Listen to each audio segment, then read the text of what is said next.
A'udzubillahi minasyaitonirrajim. Bismillahirrahmanirrahim. Robbi a'udzubika min hamazati sayatin wa a'udzubika robbi ayah durun robbi srohli sodri wa yassirli amri wahlul 'uqdatam min lisani yafqahu qauli. Assalamualaikum warahmatullahi wabarakatuh. Salam sejahtera untuk kita semua. Rahayu, namaste, Om Swastiastu, Namo Buddhaya, salam kebajikan dan sehat untuk kita semua. Selamat datang di Ruang Cerdas episode 4 dan kali ini seperti biasa di hari Minggu malam di jam dan channel yang sama kita berkumpul guru-guru, orang tua yang concern kepada pendidikan. Dan wabil khusus saya berterima kasih sangat besar kepada dua narasumber keren kita ya, narasumber yang selalu ada.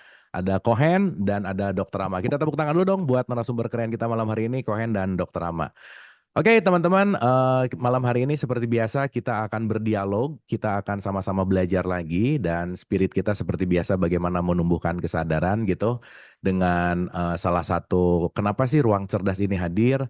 Ruang Cerdas hadir untuk menjadi wadah salah satunya, bagaimana kita bisa berdialektika antara guru orang tua dan mudah-mudahan nanti juga kita bisa nge-grab gitu ya murid-muridnya gitu atau generasi-generasi Z lah gitu misalnya atau teman-teman siapapun yang intinya adalah kita punya punya concern terhadap bagaimana membuat pendidikan kita jadi jauh lebih baik dari sebelumnya. Oke, tidak berpanjang lebar, kita sapa-sapa dulu narasumber kita. Kohen sehat, apa kabar? Halo Kang. Nah, ini udah jinak nih Nah, sekarang nih.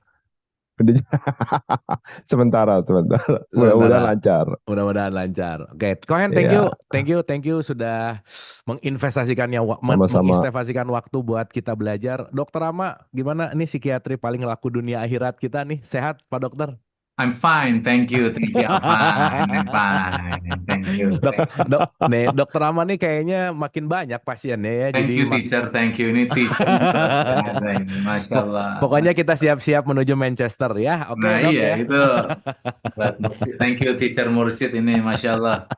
Thank you for the invitation tonight. Oh, luar Oh, biasa, amazing, amazing. amazing, Pokoknya amazing, pokoknya amazing. nggak berhenti terima kasih ke Dokter Rama, ke Kohen, sama ke semua yang hadir dan kita bersama malam hari ini untuk kita tetap semangat apa ya, intinya adalah bagaimana memboosting supaya ada at least kita bisa ya sedikit memberikan inspirasi tentang pendidikan lah gitu.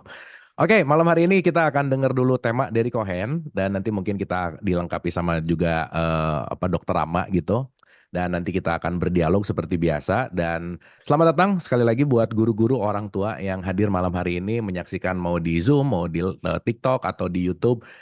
Malam hari ini pokoknya kita belajar bareng dan teman-teman kalaupun ada masukan tentang apapun yang berkaitan sama pendidikan boleh komen gitu ya karena kita lagi apa ya kita lagi seeding bahasanya ya kita lagi ngumpulin data dari apa sih yang terjadi di lapangan, apa yang kurang gitu. Jadi kita memang 10 episode awal ini rencananya memang mau seeder dulu, mau kenalan dulu, mau bikin komunitas dulu setidaknya teman-teman guru khususnya dan orang tua tahu kalau minggu malam tuh ada tempat nongkrong bareng di mana kita bisa cerita bareng, di mana kita bisa update kesadaran bareng dan mudah-mudahan ini juga jadi suatu wahana yang meningkatkan kesadaran bersama gitu. Dan kemarin alhamdulillah saya juga udah mulai masuk ke ibu-ibu yang lagi hamil mau punya anak gitu, Pak Dokter. Jadi Hmm, tampaknya Dokter Rama juga akan segera merilis buku kerennya yang berkaitan sama relationship. Jadi rencana panjang kita tuh adalah pranikah, menikah, siap-siap punya anak, sampai anak 0 sampai 7 sampai nanti dan seterusnya itu semua dalam bimbingan kesadaran gitu. Nah, mudah-mudahan pokoknya ini jadi kesinambungan yang kita bisa kolaborasi bersama. Jadi teman-teman juga terbuka ya, teman-teman ada ide atau apa kita kolaborasi karena sekali lagi hashtagnya selalu bahwa less competition dan more collaboration. Dan yuk kita siapkan pendengaran penglihatan hati kita untuk menyimak materi yang saya rasa ini asik ya. Thinking, doing, being.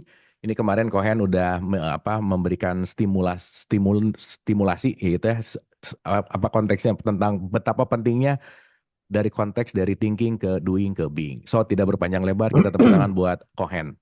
Silakan Kohen. oke, thank you Kang. Selamat malam teman-teman. Rahayu, kita sama-sama belajar lagi, kita sama-sama tukar pikiran, kita sama-sama berinteraksi lagi gitu loh. Jadi sebenarnya ini kan menyambung soal apa yang Mbak Din kemarin sampaikan ya mengenai genius thinking. Nah, yang menarik itu yang saya bisa tarik dari paparan dari Mbak Din itu soal bagaimana semua itu bermula gitu loh. Ya.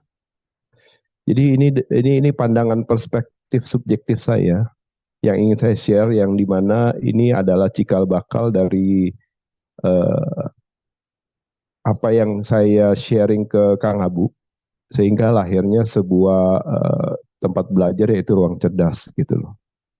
Jadi gini, semua itu berawal dari trauma nih yang diwariskan dari satu generasi ke generasi berikutnya.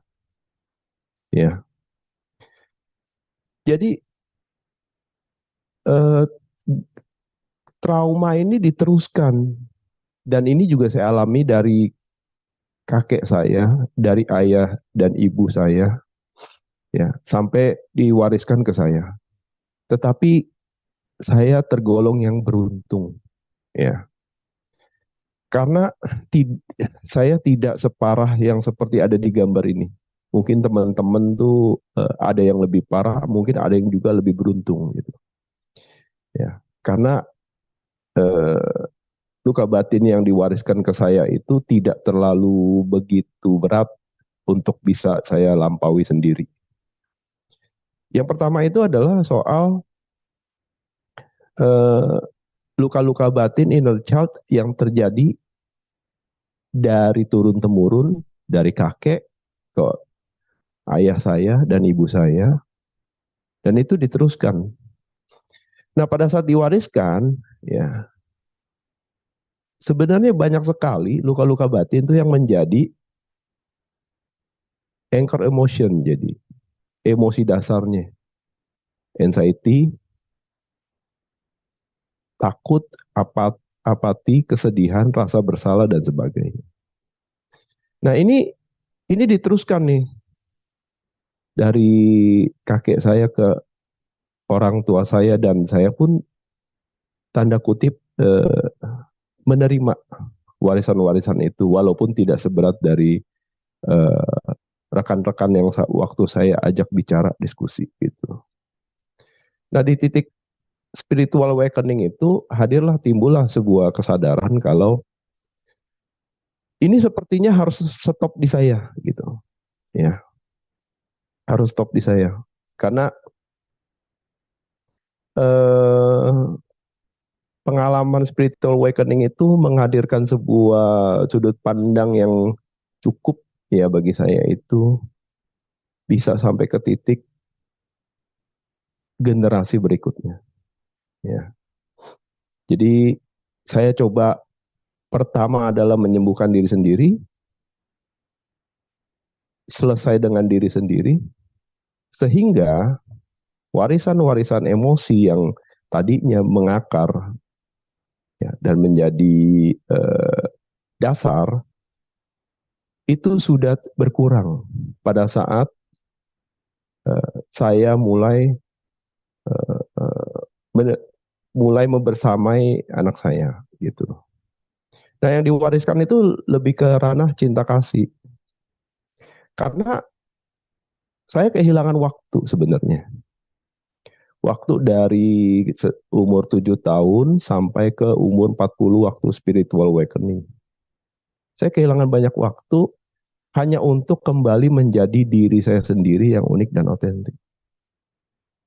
Nah, berkaca dari pengalaman itu, saya tidak mau lagi, ya, ini diteruskan ke anak saya. Dan saya berharap nanti anak saya pun begitu juga ke anaknya dan cucunya. Itu harapan saya. Ya. Nah, jadi trauma ini akan membentuk sebuah pola, mulai dari cara berpikir sampai cara berperilaku. Ya. Jadi bisa dipilah menjadi dua. Ya. Begitu saya kontemplasi, begitu saya coba untuk bersama anak saya, ternyata dulu itu saya tuh, waktu saya terluka tuh, way of thinking atau pola pikirnya itu lebih dominan ke fixed mindset. Ya, di sini timbul yang namanya tuh, kalau kamu nggak kerja keras, kamu nggak bisa sukses. Hidup itu adalah perjuangan. Ya. Lalu soal bagaimana kamu harus mementingkan nama baik keluarga. Nah, jadi di sini nih ada sebuah pola pikir ini yang sebenarnya lebih ke ranah eh, destruktif sebenarnya. Karena sampai umur saya 40 tahun ini saya pegang penuh. Nah, sampai di titik saya tidak berani keluar dari zona nyaman yang saya tentukan sendiri.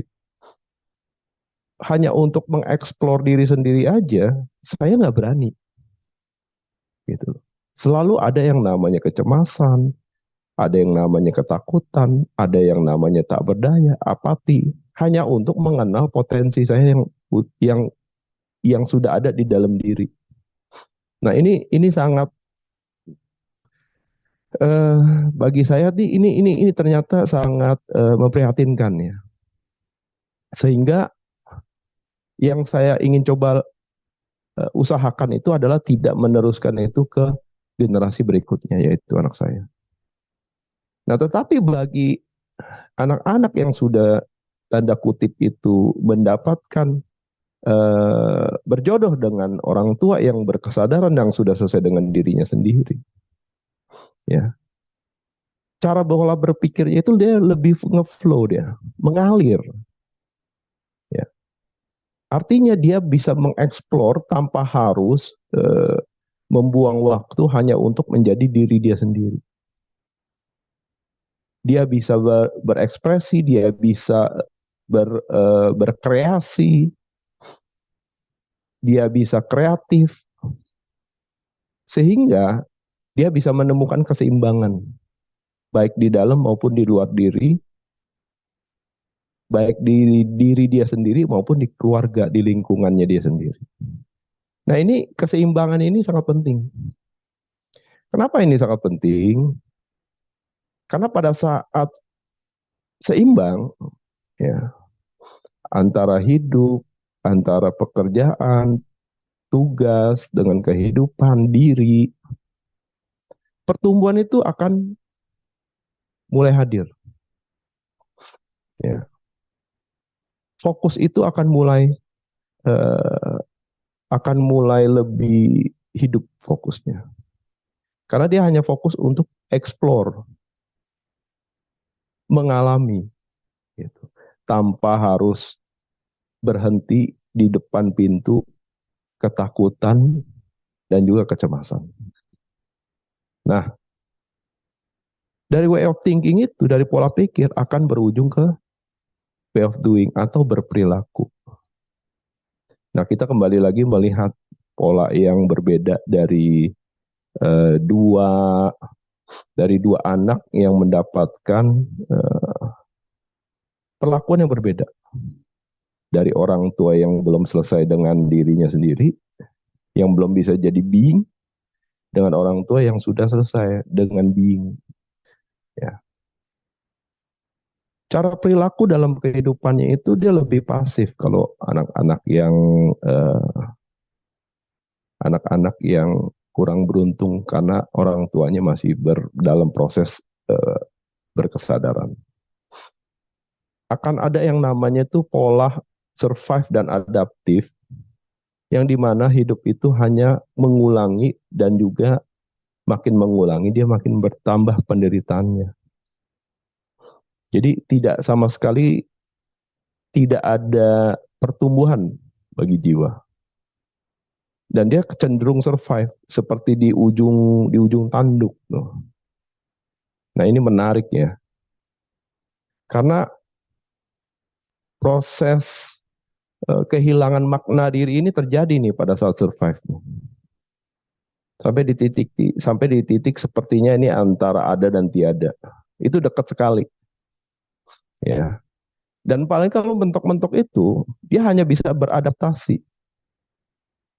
Tetapi masih terafiliasi dengan penderitaan. Tidak bisa sepenuhnya itu terlepas.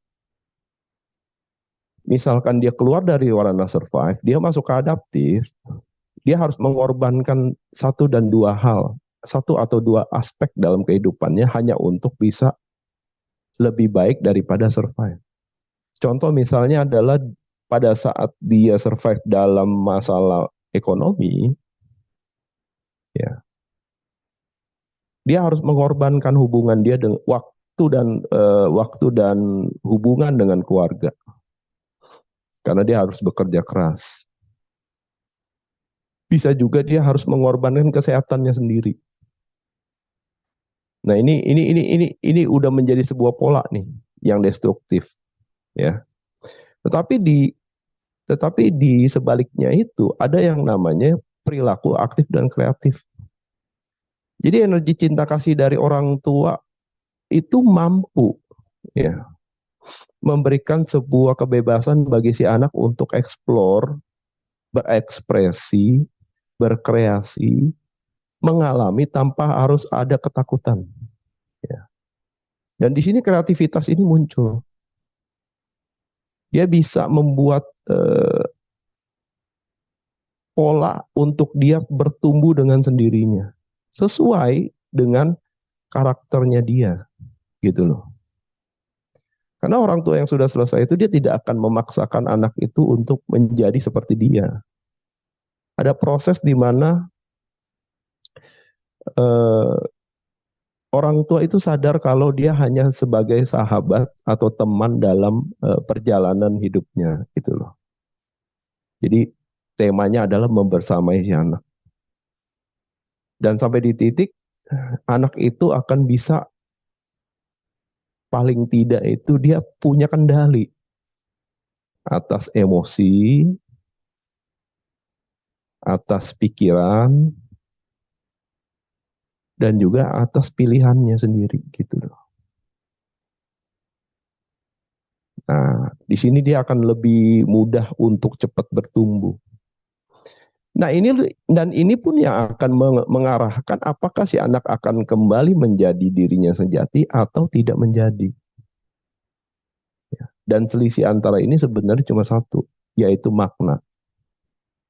Gitu loh. Tapi makna itu kan dibutuhkan yang namanya pengalaman. Tanpa pengalaman nggak ada yang bisa ditarik esensinya menjadi makna.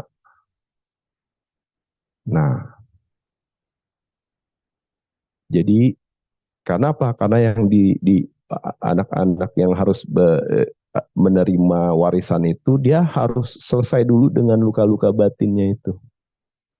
Sehingga ketakutan, kecemasan, itu menghalangi dia untuk mengalami sebenarnya hal-hal yang di luar dari ketakutannya itu. Jadi ada banyak sekali pengalaman yang tidak sempat diicip gitu. Ya. Nah, ini way of thinking, way of doing ke ranah way of being. Nah, untuk being sendiri itu ada tiga tahapan menurut saya. Pertama adalah soal identifikasi diri. Ya. What am I? Who am I? Jadi anak-anak ini perlu diajak untuk mengenal lebih dalam, ya, soal identifikasi diri yang nanti akan berperan dalam cara si anak maupun si orang tua menjalani kehidupan. Nah, kalau dari versi kesadaran subjektif saya, diri itu dibagi dua, ada yang palsu dan yang sejati. Palsu itu terdiri dari si ego dan pikiran, sejati itu ada jiwa dan juga ada keilahian yang bagian dari sang ilahi itu. Nah, identifikasi diri inilah yang nanti akan membantu untuk proses memahami realita lewat konteks kesadarannya. Ruang kesadarannya akan berbeda. Kalau diri sejati, ruang kesadarannya itu dia akan ekspansi. Gitu loh. Dia tidak hanya terjebak dalam apa yang terjadi, tapi dia bisa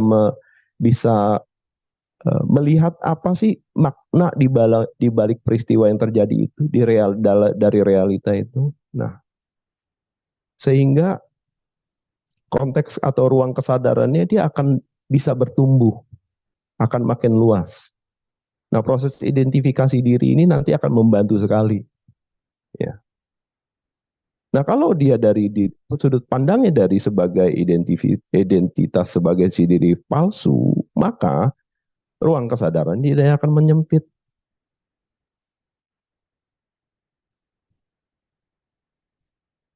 Pada saat menyempit itu yang terjadi adalah rasa takut, rasa tak berdaya, eh, rasa kecemasan, overthinking, itu semua akan hadir gitu loh. Membuat pengalamannya ya, tidak bisa dimaknai. Nah, ini konteks ruang kesadaran ini akan menjadi mekanisme psikologis dalam eh, berjalan di kerangka dunia atau sosial. Pada saat dia masuk ke sosial, ya, mekanisme psikologisnya di antara energi ketakutan atau energi cinta yang digunakan. Gitu loh. Nah, kalau ketakutan dia akan menjadi isolasi terhadap emosionalnya. Tetapi kalau dia sebagai identitas, sebagai diri sejati dan konteks kesadarannya dia eh, ekspansi, maka mekanisme psikologisnya dia mampu menemukan esensi dan juga menemukan makna soal cinta kasih. Jadi apapun yang terjadi itu sebenarnya adalah bentuk dari komunikasi dan bentuk dari cinta kasih agar kita ini belajar dari pengalaman itu. Nah, otomatis nanti dia kelamaan dia akan cerdas secara emosional. Dan kecerdasan emosional inilah menurut saya ya, ini modal dasar kerangka untuk dia bisa masuk ke ranah yang lebih dalam yaitu spiritual. Gitu. Sehingga benar-benar yang dihadirkan adalah soal energi yang dia terima dan dia bisa deliver ke orang lain ataupun ke uh, keluarga dan diri sendiri. Gitu. Yang kedua itu soal pengakuan diri. Gitu. Kadang kita ini tidak berani mengakui kalau kita ini masih dalam kegelapan, sudah mulai sadar, atau kita ini bisa kembali menjadi yang cahaya itu. Jadi proses pengakuan diri itu bisa dimulai dengan berpikir kritis soal mengejar makna atas pengalaman-pengalaman hidup yang sudah dialami. Kita diberi perangkat yang namanya akal dan juga rasa. Makanya kan sering ditanya untuk mengejar makna itu, coba kamu rasain deh. Nah, ya, coba kamu akalin deh. Kamu menggunakan akal kamu deh. Ya. Supaya kita bisa mengarahkan si anak itu untuk, oh iya ya berarti pengalaman buruk yang saya alami misalnya dengan teman di sekolah, dia menghadirkan rasa dan juga yang memberikan makna. Nah, di sini sebenarnya ada proses konfirmasi lewat apa yang dialami dan dengan apa yang diketahui. Sehingga makna itu mampu membawa dia mengakui kalau sejatinya kita ini adalah makhluk cahaya. Ya. Nanti arahnya ke sini. Perlahan demi perlahan. Makanya proses membersamai itu ya proses panjang seumur hidup. Dari hubungan antara satu jiwa berperan sebagai orang tua dengan jiwa lainnya berperan sebagai anak. Tetapi ini adalah soal koneksi jiwa. Ya. Jadi proses pengakuan diri itu bisa kita trigger untuk dibangunkan sebenarnya jiwanya. Nah, kamu itu nggak sekedar tubuh, nggak sekedar pikiran gitu loh. Tapi ada yang bisa mengamati tubuh dan mengamati pikiran. Nah, jadi proses-proses ini bisa nih teman-teman orang tua itu bisa mengarahkan. Jikalau orang tua itu sudah selesai dengan dirinya sendiri. Ya, sehingga mental block ini dia tidak menghalangi cahaya itu untuk masuk gitu loh. Salah satunya adalah kecemasan, ketakutan itu. Biasanya itu shame, guilt, and fear. ya. Budaya ketakutan, budaya malu, budaya merasa bersalah, ya. Itu membuat diri itu tidak mampu terkoneksi. Nah, yang terakhir itu adalah soal kembali menjadi diri yang sejati. Ya, ada pepatah dari Latin tuh soal ad maioran natus sum. Saya dilahirkan untuk hal-hal besar. Jadi dari pepatah ini sebenarnya kita ini diajak untuk mulai mengakses ya, sesuatu hal yang sangat besar, yang lebih besar dari hidup ini gitu loh, dari diri kita sendiri, ya, yaitu energi yang lebih besar, yaitu energi Sang Pencipta. Mau lewat semesta, mau hukum semesta, itu semua nanti akan kembali kepadanya. Ya. Dan di sini kembali menjadi diri sejati itu, ya secara fitrah nanti adalah representase diri itu dari sang sumber lewat keilahian yang ada di dalam diri kita semua. Jadi baik saya, anak saya, istri saya, orang tua saya, itu ada semua punya potensi ilahiyah. Teman-teman pun punya, ya, yang tersimpan di dalam hati dan pikiran dan menunggu untuk diaktualisasikan. Problemnya adalah warisan-warisan ini. Nah, way of thinking dan way of doing ini yang tidak mampu ya terregulasi sehingga menghambat untuk mengakses potensi-potensi ilahiyah ini yang sudah dititipkan sejak awal gitu loh dan tersimpan baik di dalam hati, pikiran maupun di memori jiwa gitu. Nah, kenapa perlu diaktualisasikan? Karena ini soal bagaimana kita jiwa itu mencari makna lewat karya. Bahkan ya, bahkan seorang Kohen itu berpotensi menjadi karya dari beliau. Ya, berpotensi. Jadi kembali lagi nih, Kohen ini pantas nggak? Nah, jadi perjalanan orang tua membersama itu agar tanda kutip si anak ini masuk ke ranah ya, pemantasan diri untuk dijadikan kanvas bagi Sang Pencipta. Nanti karyanya mau apa? Ya nanti anak itu jikalau sudah selesai dan dia bisa selesai dengan dirinya sendiri, maka dia akan mulai masuk ke ranah potensi aktualisasi. Disitulah ya proses memantaskan diri itu akan dimulai. Karena jiwa yang unik dan otentik itu mampu menjadi jalur bagi Sang Pencipta untuk menghadirkan sifat-sifatnya karena dualitas. Jadi sebenarnya kita ini adalah makhluk non-dualitas yang sedang bermain-main di ranah dualitas. Dengan potensi-potensi non-dualitas yang sedang bingung dengan ranah dualitas. Lingkungan di dualitas. Nah, makanya di situ hadirlah ilusi keterpisahan. Hubungannya cuma transaksional. Kalau lagi butuh minta, kalau lagi kurang minta, gitu loh. Padahal begitu dia mulai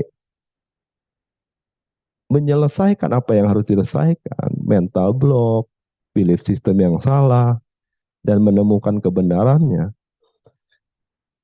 ternyata kalau mampu masuk ke ranah non-dualitas, Sang Pencipta itu selalu meliputi. Gitu loh. sehingga hubungan partisipatif itu muncul. Nah, ini kan semua kembali lagi bagaimana kita bisa menemukan makna untuk bisa masuk ke pada saat kita di dualitas, menemukan makna sehingga membawa kita ya masuk ke ranah non dualitas. Maka hubungan itu pun juga akan bertumbuh dari transaksional menjadi partisipatif gitu. Nah, mahakarya yang nanti akan dihadirkan baik dari diri kita maupun yang dihadirkan lewat kita, maka karya itu akan mampu memberi manfaat bagi diri sendiri, garis keturunan berikutnya, dan juga jiwa-jiwa lainnya. Ya, jadi terima kasih sekali ya untuk para guru, karena para guru itu mempunyai peran yang penting, tidak hanya urusan kerjaan gitu, profesi, tetapi dia bisa mampu menjadi orang tua kedua di luar rumah. Dan juga terima kasih juga kepada orang tua-tua yang sedang berniat bertumbuh, sedang berproses, yang dimana kita semua sedang memantaskan diri ya agar layak bisa membersamai si anak gitu ya. Jadi sementara itu Kang. Oke. Thank you Kohen, ini komprehensif banget dan banyak banget kayaknya yang harus dibedah pelan-pelan gitu ya. Ini Kohen kalau ngasih materi itu emang mantap lah. Coba Kohen ngomong dulu sekali lagi, ini agak dimulai delay nih kayaknya. Cek. Udah belum? Nah ini delay satu setengah bar sih. Ya udah nggak apa-apa lah ya. Tes. Nah ini kesininya baru keluar ngomong tapi baru keluar. Tergantilah pakai itu. Ganti lagi aja pakai TNW Iya, tadi itu iya. biasa ya Kohen ya. Iya. Eh, Wait. Oke, sip, Sok sip, ganti sip. dulu. Oke, teman-teman Kohen lagi beresin dulu teknis. Kita tepuk tangan dulu dong buat Kohen. Thank you Kohen tadi bicara tentang thinking, doing, being, di mana ada fix and flow gitu ya. Bener banget bahwa kalau dalam konteks doing di dalam apa namanya ada pasif, survive dan adaptif gitu, dan aktif dan kreatif itu juga saya rasa penting nanti kita dalemin gitu ya. Dan non being sama being gitu. Nah, saya pengen ke Dokter Rama dulu sebagai psikiater gitu ya. Dan ini nanti saya banyak pertanyaan sih buat Kohen gitu. Dok, tadi Kohen tuh ngasih tahu tentang bagaimana mewariskan sebuah trauma, Dok. Kan kalau suka nggak suka mau nggak mau ya trauma mah pasti diwariskan mungkin ya dari orang tua gitu. Karena kan bukan kebanyakan kita bicara bahwa 95% yang dilakukan siapapun itu kan dari alam bawah sadar yang ketika traumanya ada pasti diwariskan gitu. Nah, pertanyaannya Dok, kan kita juga sekarang penting untuk lebih tahu gimana cara meminimalis trauma itu diwariskan dan supaya jadi conscious parent gitu. Mangga Dok. Thank you, Teacher Mursid. Terima kasih, Pak Mursid, atas kesempatannya ya gitu. Jadi pertama, Kohen tenang dulu. Tadi kayak nonton DVD bajakan ya, Kang Agu ya, gitu. Kayak nonton Ya, kalau bajakan ya. kalau DVD bajakan ngomong dulu baru keluar ininya Ya nggak itu kayak sinkron ya. bajakan-bajakan yang mungkin ngedownload di mana gitu, kayaknya salah Ah, download kayaknya Kohen. dan Tapi dan takutnya Kohen disangka AI. Ini ya beneran takutnya ada atau kayak enggak betul itu gitu. maksudnya jangan-jangan ini Kohen yang lain gitu. Dia lagi di Shanghai di mana terus sebenarnya itu begitu kan itu seperti sama gitu. Kayaknya lagi pulkam ke Shanghai Lagi kayaknya sih. pulang ini ke Shanghai ini. Aduh. Ah, ah. Mungkin ini kayaknya jelmaan Jackie Chan ini kayaknya. Kohen. Ya teman-teman oke. Ini tadi ngomongin masalah thinking, doing, dan being ya Bu ya gitu. Jadi saya mau bahas dari perspektif gini dulu. Yang pertama dari bahasan Cohen tadi ya gitu. Mhm. Ini banyak juga yang belum memahami karena kalau bahasan Cohen ini kita harus bahas lebih mundur lagi. Ya. Bukan hanya masalah pewarisan dari masalah-masalah emosi orang tua dan memang orang tua yang belum selesai dengan dirinya tadi. Jadi balik lagi tadi karena Kang Abu sudah bicara masalah-masalah pranikah gitu ya. Jadi inilah justru yang perlu garis bawahi buat saya gitu loh. Makanya kemarin kita sempat bahas ya, Abu ya. Jadi menikah itu bukan semaunya gitu, tapi semuanya gitu. Hmm. Jadi menikah itu semuanya. Jadi persiapannya ternyata setelah saya ini izin sebentar, Abu, saya ada GoFood kayaknya bentar ya. Oh, Satu. iya. Wah, kacau nih. Oke. Wow. Ini Dokter Rama kayaknya psikiatrinya kayaknya dipertanyakan, kayaknya memang bisnis makanan nih ya. Nih kayaknya nih. Ini yang pesannya dari akhirat tuh, GoFood itu. Pesannya dari Dari Sidratul Muntaha udah beres. Terus diambil tuh GoFood-nya lu. Biasa ngasih tahu dulu. Buat ini, kan ini biar nggak mewariskan trauma, mewariskan makanan dulu kan. Nah, Oh, itu benar kayak benar. gitu. Iya Benar dong. benar. Ya, jadi Benar. kita bicara lagi tadi itu ya masalah menikah ya. Jadi memang menikah itu mikirnya tuh harus luas lah pengalaman saya. Karena saya melihat bagaimana bukan hanya trauma nih Kohen Kang Abu. Bahkan kan ini urusan keluarga itu bisa kemana-mana, bukan hanya trauma aja. Tahu nggak pengalaman saya juga salah satu yang paling sering masalah keluarga itu bukan masalah perselingkuhan, pernikahan bukan. Tahu nggak apa satu? Yang ini kadang orang nggak ngeh nih. Hmm. Tahu nggak apa? Masalah warisan. Oh, ih, Oh, Dok, ini belum belum belum kering. Ini baru diomongin di Nah, kasus tadi ada kajian, Dok. nah, ini bahasan yang sebenarnya bukan masuk wilayah saya, tapi ternyata kalau kita nggak mengerti itu, ya gitu karena jadi kasusnya gini ya Bu. Iya ternyata si bapak tuh punya istri lagi gitu. Punya anak lagi oh, warisan ya. Jadi berantem jadi ke saya gitu. Saya pikir-pikir yang nikah bukan saya, nu nyandung lain orang gitu ya. Kenapa gue ikut-ikutan gitu ya. Tapi ya sudah, tapi poinnya apa? Ternyata ketika kita menikah, memutuskan untuk ini gitu kan macam-macam lah teman-teman gitu. Bahkan ada yang saking nggak mau mewariskan trauma, kan dia memutuskan child free Yes. Mm-mm. dengan salah. Betul. Saking trauma dengan pilihan-pilihan pengekspresian emosi dari orang tuanya, ada banyak juga yang bilang ke saya mau child free aja, dia bilang. Hmm. Buat apa? Saya nanti kalau nggak adil ke anak saya gimana? Wah, coba. Itu menurut saya akibatnya karena memori-memori dari apa ya pengasuhan orang tua yang menurut saya kurang disikapi dengan baik gitu. Tapi itu kan pilihan, saya juga nggak bisa maksa. Jadi mulai dari itu sampai ada yang mau punya anak saja tapi nggak mau menikah juga ada saya gitu. Hmm. Ada. Jadi poinnya masalah-masalah ini tuh buat saya luas banget, bukan hanya mewariskan trauma, tapi bagaimana kita bisa mengelola 7 turunan istilahnya gitu ke bawah itu. Jadi menikah itu bukan hanya antara aku dan kau seperti susu, bukan. Tapi menikah itu aku dan kau dan cucu-cucu, cicit dan segala macam itu bisa berpengaruh Hmm. gitu.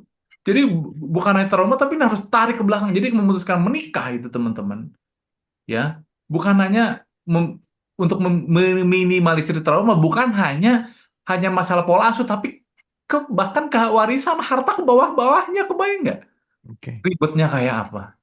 Ini banyak, ini traumanya bisa banyak gitu.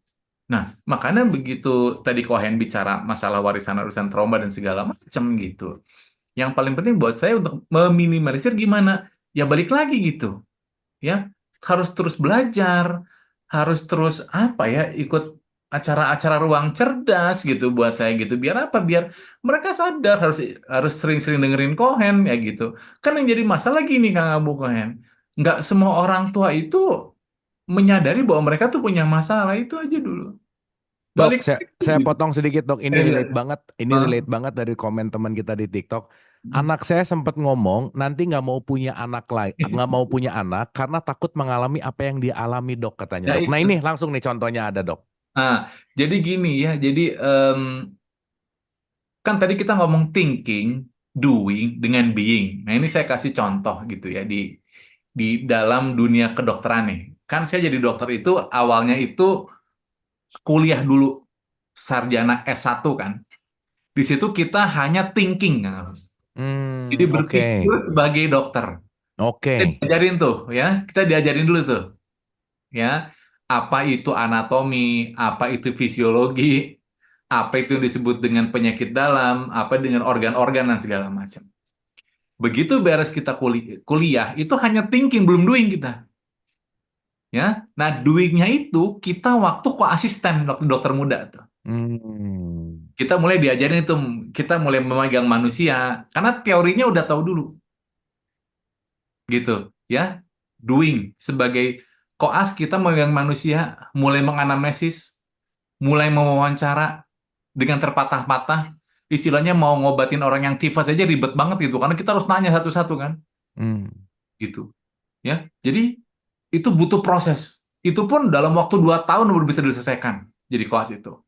Ini saya ngomong profesi dokter ya, ini berhubungan soalnya nanti. Itu doing kita. Kita ngerjain, tapi belum bertanggung jawab penuh atas pasien. Kita masih disupervisi gitu. Belum boleh ngambil keputusan. Lalu ada internship kalau sekarang, ya bekerja di rumah sakit dengan pengawasan, beres itu baru dia bisa berpraktek gitu. Nah, Hmm. di situ baru being gitu. Karena dilepas dia gitu.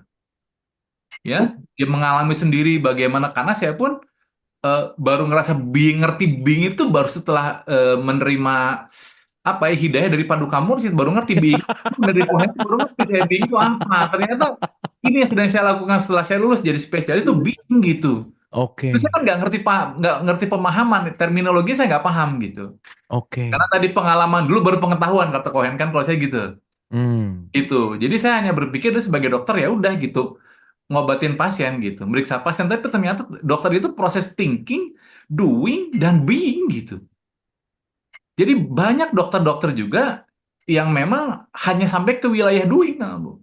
Hmm. Ya. Betul. Dengan cara apa? Dengan ya dia meriksa pasien hanya untuk transaksional aja. Transaksional, that's it. Tuh. Jadi itu yang perlu orang tua pahami. Anda dengan anak tuh bukan transaksional. Kita pernah bicara sama Kohen juga, ini masalah kasih sayang, bukan hanya kasih doang, tapi ada sayangnya gitu. Hmm. Nah, jadi gimana biar meminimalisir, salah satunya ya tadi, thinking, belajar dulu gitu. Which is fine gitu. Ya tapi saya udah tua, ya nggak apa-apa, belajar aja gitu. Kan sekarang seminar-seminar parenting tuh banyak banget.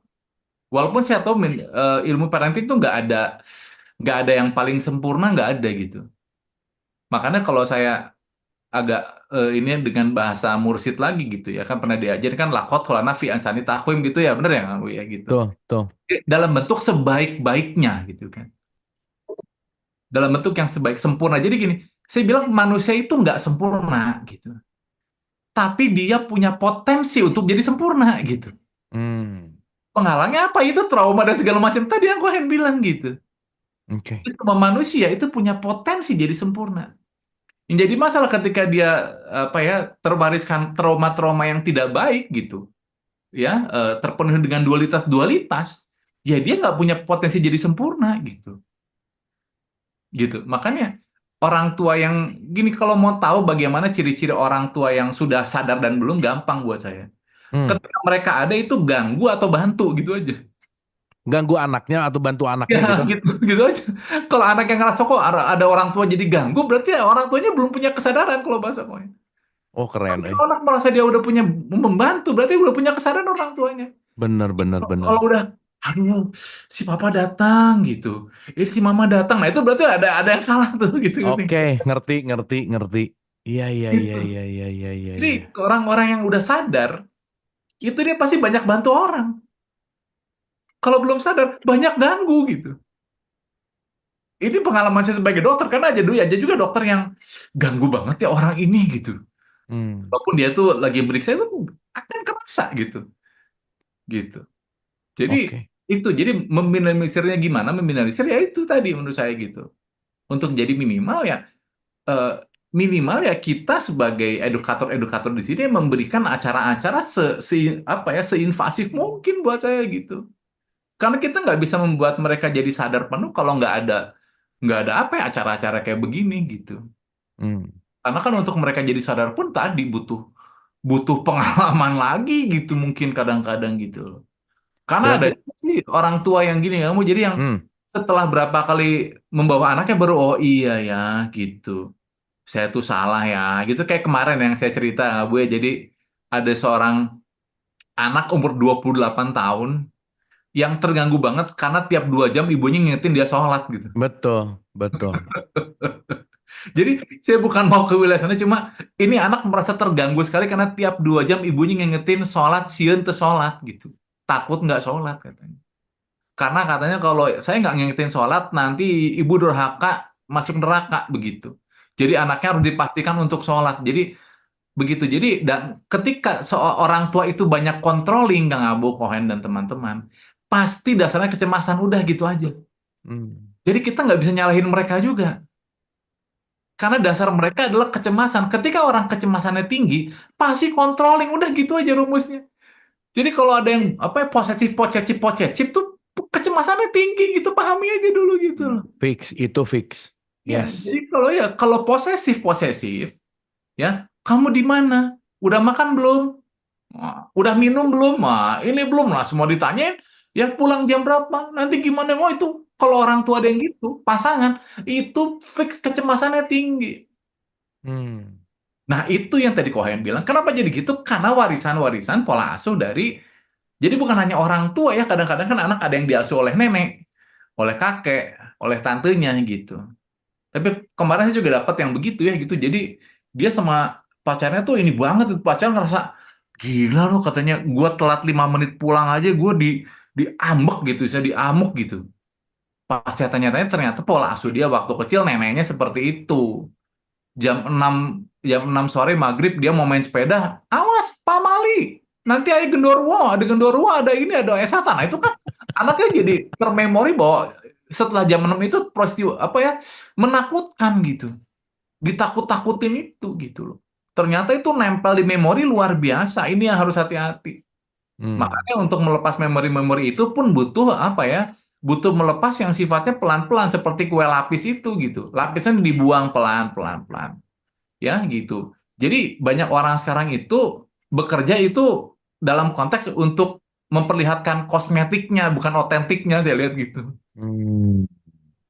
Jadi kayak hanya pakai kosmetik aja deh gitu. Kerja gitu ya, Kang Abu jadi pesulap itu kosmetik aja itu. Gitu. Jadi pemain band tuh kosmetiknya aja, bukan otentiknya gitu. Kalau otentiknya begini, Kohen, ke Cibadak dulu ya, jual mainan tuh kosmetik aja kok gitu. Kalau otentiknya begini gitu loh buat saya gitu loh. Ya gitu. Jadi mungkin gitu ya Abu ya. Konteksnya karena untuk meminimalisir sekali lagi ya, kita belajar aja gitu. Dan lihat aja kehadiran Anda ganggu atau enggak atau bantu gitu. Tanya Oke. aja ke anaknya sendiri Hmm. gitu. Kalau ini ganggu deh gitu. Duh, nggak ini sensitif udah. Berarti ada yang salah. Dan kalau Anda ngerasa controlling banget, takut banget sama anak, berarti Anda cemas. Fix gitu. Kan kasihan gitu. Ya gitu. Ini pengalaman nyata saya di depan gitu. Jadi saya sampai bilang ke ibunya waktu itu yang ngingetin sholat, Bu, konteksnya kayaknya ngingetin kalau anaknya nggak sholat. Ini anaknya tiap duhur, asar, maghrib ke masjid gitu. Tapi di masjid tanya lagi, kamu tadi ke masjid itu bener gitu? Nggak kabur gitu? Nggak ini ya? Aduh, jadi anaknya kan jangar gitu kalau dibilang. Ya ampun, Mak, gitu. Ya gitu, seolah-olah gitu ya. Jadi seolah-olah. Kenapa ternyata ibunya juga dulu begitu diajar sama orang tuanya gitu. Jadi Oke. memang pewarisan ini tuh nempel di memorinya tuh luar biasa gitu. Karena kan saya juga ngalamin, Kang Abu ngalamin, tadi Kohen pun ngalamin dari kakeknya segala macam gitu. Saya pun ngalamin gitu rasa rasa takut ya saya bilang. Kalau dari ibu saya, mama juga suka gitu. Saya umur segini sekarang suka ditanya gitu, mau kemana kamu gitu lah. Saya bilang udah umur segini masih ditanya-tanya juga gitu ya. Emang Hmm. begitu. Namanya orang tua tuh begitu gitu. Nanti kalau saya nggak berkunjung lama, nanti mama udah mati ya. Duh, saya bilang itu udah kode. Berarti saya harus ke sana gitu. Gitu kalau Kode. ibu saya gitu. Tapi I love you mom. Pokoknya rasa emang begitu orang tua saya lihat karena mereka memang lonely segala macem ya sekarang gitu saya lihat gitu ya kan beda gitu. Jadi kalau udah nggak mama udah mati ya gitu nggak perlu dikunjungi lagi oh itu kode gitu kan. Nah itu nggak perlu jadi kita drama gitu. Kita pahami aja bahwa oh ini kode ya udah nanti pas ke sana juga baik-baik lagi gitu. Oke. Ya makanya kalau kata judul dialog positif kan ada hidup dan drama hidup. Nah, tergantung kita mau ngeliatnya gimana. Gitu kira-kira. Oke, Thank you, Teacher Mursid, eh, thank you dok, atas keren keren dok. Itu banyak banget nih, dilanjut banyak oleh banget teman-teman mungkin nih insight. Kohen. Thank you. Ya, Saya jadi banyak tertrigger lagi tadi gara-gara Kohen tuh ya. oke. Lanjut, lanjut. Dok, dikit aja dok, dikit aja. Sebelum nanti saya ke Kohen untuk lebih dalam tentang si TDB tadi ya, thinking, doing, being. Dok, itu akan terjadi nggak sih dari generasi kita ke bawah, quote and quote cemas lebih, apa lebih dari baby boomers ke kita ke bawah, apakah kita akan mirip-mirip sama orang tua kita atau ada gimana nih berkaitan sama gap generation dok? Ya, Menurut ya dokter gimana? tergantung kesadaran kita gitu. Oke. Jadi tergantung kesadaran dari personalnya buat saya gitu loh. Jadi bukan masalah ini baby boomers, ini milenial, bukan ya? Ya memang ada gap, tapi kan ada yang bisa menyesuaikan. Makanya perlunya adaptasi gitu. Oke. Jadi yang penting tuh adaptasinya gitu. Kalau perubahan mah pasti ya tuh. Hmm. Misalnya Mami Ike gitu, nggak mau tua nggak mungkin atuh. Hmm. Ini gitu, nggak pengen jadi ini kan berarti nggak mau berubah berarti itu menolak realitas, benar nggak? Beda antara Pasti nenek sama gitu. nenek-nenek, beda ya, Ini hati-hati. mah Nini tapi belum Nini ya, gitu. Gitu. Ini tapi belum Nini mungkin gitu. Oke dok, thank you dok. Gitu mungkin Kohen, aduh punten. Oke, ini ki- karena yang ada di sini Mika nih. Bu Tina, Bu Anca nggak tahu ada nggak ya? Biasanya kalau peserta itu lagi tendensi gitu. Sudah tahu tuh. Ngapain itu lagi gitu. udah ya, pokoknya kita circle-nya nggak jauh-jauh ya. Nggak apa-apa. Jadi makin tahu mana yang thinking, doing, dan being. Nah, Oke, oke, gitu. oke, Lanjut kita. Ya. oke. Thank you dok. Saya nanti balik lagi. Kohen, anyway, ini kita bicara tentang guru Kohen. Gimana sih Hmm. untuk ngerubah dari fix ke flow? Pasif survive, adaptif ke kreatif, atau dari non being ke being? Dalam perspektif yang real gitu Kohen, kalau misalnya Kohen berprofesi sebagai guru di sekolah gitu ya, apa yang akan Kohen Hmm. lakukan untuk switching dalam konteks dari sisi fix ke flow, pasif ke aktif, non being ke being? Gimana tips and triknya ya? Karena ini ada 4 pertanyaan yang mirip gitu. Silakan Kohen. Oke, cek aman ya. Aman, aman. Oke. Ya jadi sih sebenarnya kalau kalau kita sudah selesai Kang ya, kita ini bisa melihat apa yang tersirat sebenarnya. Ini anak nih lagi kenapa gitu loh. Apakah dia sedang ada masalah, apakah dia ada yang namanya itu kendala gitu. Kadang-kadang anak-anak ini nih dia tidak bisa berekspresi kan. Oke. Untuk mengatakan kebenaran aja kadang-kadang takut gitu loh. Nah, makanya kan di situ kan dibutuhkan yang namanya itu kan observasi sebenarnya. Ya, saya juga dengan anak saya juga ada observasi. Kamu kenapa kok seperti ada yang eh, nggak bisa diutarakan gitu. Nah, jadi kita hanya memberikan sebuah ruang, Kang. Nah, guru itu bisa hadir di situ bisa, gitu. Itu sebenarnya tendensi itu sudah praktek itu sebenarnya tendensi. Dengan dia ngajak ngobrol, dia ngajak main, ya. Itu contoh paling nyata, kan? Dari seorang guru yang dimana dia bisa melihat lewat yang namanya hati, nggak cuma pikiran, gitu. Nah, makanya di situ alat rasa itu kan sudah mulai nih. Alat rasa itu hadir, Kang. Ya kan, coba dirasa nih sepertinya nih anak ada ingin ingin berdiskusi misalnya, ingin diberi ketenangan gitu. Nah, itu kan berjalan secara naluriah ya, Kang ya. Makanya kita nggak bisa menggunakan fixed mindset. Pokoknya gua nggak mau tahu ini harus nilai bagus semua apapun caranya gitu loh. Tetapi kan kita harus memikirkan bagaimana supaya anak-anak ini yang masih merasa ada rintangan, ya di situ kita hadir untuk menjembatani gitu loh Kang. Oke. Jadi kembali lagi pakai hati, main ke rasa. Oke, thank you Kohen. Dan mungkin ya kita tahu ya bahwa guru itu kan juga bukan hanya dalam konteks yang namanya memberikan knowledge gitu ya. Bukan hanya ngasih pengetahuan gitu, tetapi kan juga menumbuhkan gitu. Nah, Dok, ini kayaknya buat Dokter Rama nih, dari Ibu Dian dari Sidoarjo.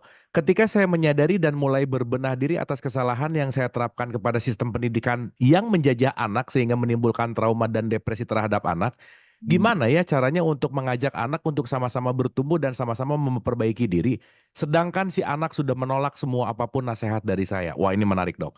Ini udah mulai nyadar bahwa ini adalah penjajahan, mau memperbaiki, tapi anaknya udah ada penolakan apa yang harus dilakukan. Silakan, Pak Dokter. Iya, baik. Jadi yang pertama kita harus tahu dulu ini anak umur berapa, gitu. Ini si ibu teh umur berapa, gitu. Karena kan balik lagi pemahaman anak dengan pemahaman orang tua tuh beda banget ya penerimaannya, gitu. Jadi kita lihat dulu sesuai nggak dengan perkembangan otaknya, gitu. Dan tanda petik lah dogma-dogma apa saja yang sudah dimasukin ke anak ini, gitu. Hmm, Balik lagi gitu. Memang nggak mudah kalau sudah besar ininya ya, udah besar traumanya, udah besar kepercayaan belief sistemnya kan itu susah kalau udah gitu. Tapi bukan berarti nggak bisa. Jadi poinnya apa? Bukan nggak menerima, belum tahu caranya gitu buat saya gitu. Gitu. Kedua, mungkin nggak bisa sekali dua kali, mungkin perlu berkali-kali gitu. Karena balik lagi kesadaran itu bukan sesuatu yang bisa dipaksakan buat saya gitu loh. Kesadaran itu sesuatu yang harus dialami, balik lagi nggak bisa dipaksain. Balik lagi tugas kita tadi ngedukasi gitu, bukan maksa. Ya sama kayak tadi yang ibunya sholat itu nggak salah, itu buat saya bagus banget ngingetin sholat. Yang jadi masalah ranahnya udah ranah-ranah offside gitu loh. hmm. Gitu. Jadi pun tetap tahu lah, tahu ya nggak tahu nih kamu nanti mesti jelasin juga kan kita kalau kita bicara dakwah juga kan harus tahu tempatnya kapan, waktunya kapan gitu ya Bu ya gitu. Sesuai dengan bahasa Itu kaumnya kan kan. bahasa komnya juga gitu. Jadi mungkin itu yang perlu di apa ya dievaluasi bersama gitu. Tema-temanya segala macam, energinya mungkin ya frekuensinya mungkin beda. Oh, itu banyak banget faktornya. Tapi yang penting jangan bosan untuk ngedukasi gitu. Kayak kita kan ngedukasi di sini hari ini ada yang nyinyir juga pasti nggak Bu ya kohennya gitu ya. Ah, ini tigaan nih ngomong nggak jelas gitu kan pasti ada aja gitu di sini. Tapi tetap nonton saking gitu pengen nyinyirnya ada juga pasti gitu gitu pasti ada gitu dan kita kan nggak berhenti ngedukasi walaupun mungkin ada orang-orang juga yang naon sih apa sih gitu ya nggak apa-apa juga gitu. Karena Hmm, kan kesadaran itu balik lagi nggak bisa dipaksain gitu. Dan hmm, pasti hmm. yang udah ikut acara hari ini yang frekuensinya udah sama. Saya aja tadi nggak tahu mau ngomong apa hari ini gitu. Walaupun disiapin gitu. Yang ikut hari ini juga nggak tahu mau diomongin apa, tapi kok mereka ikut sih gitu. Hmm. Kenapa sih gitu? Ya itu karena frekuensi kesadaran tadi gitu. Jadi kesadaran mah jalanin, alamin, udah gitu buat saya. Gak usah maksa juga. Begitu kita dimaksa kok dia dia nggak nerima ya. Ya balik lagi nggak emang nggak perlu dipaksa gitu. Oke. Udah kasih tahu aja gitu. Nggak nurut ya wes gitu. Gitu ya wes. Yang penting kita tetap dalam kaedah-kaedah norma-norma tetap ada gitu ya. Jangan sampai misalnya mau demokrasi tapi demokrasi kebablasan gitu loh ya gitu. Jadi susah gitu.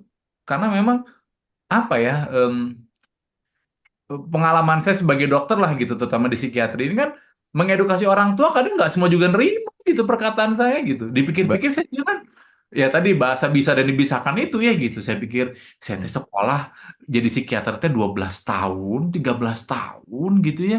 Ini teh orang maaf gitu ya secara ilmu juga nggak paham gitu, hanya thinking doang, menolak gitu. Which is ya udah saya nggak bisa paksa gitu loh.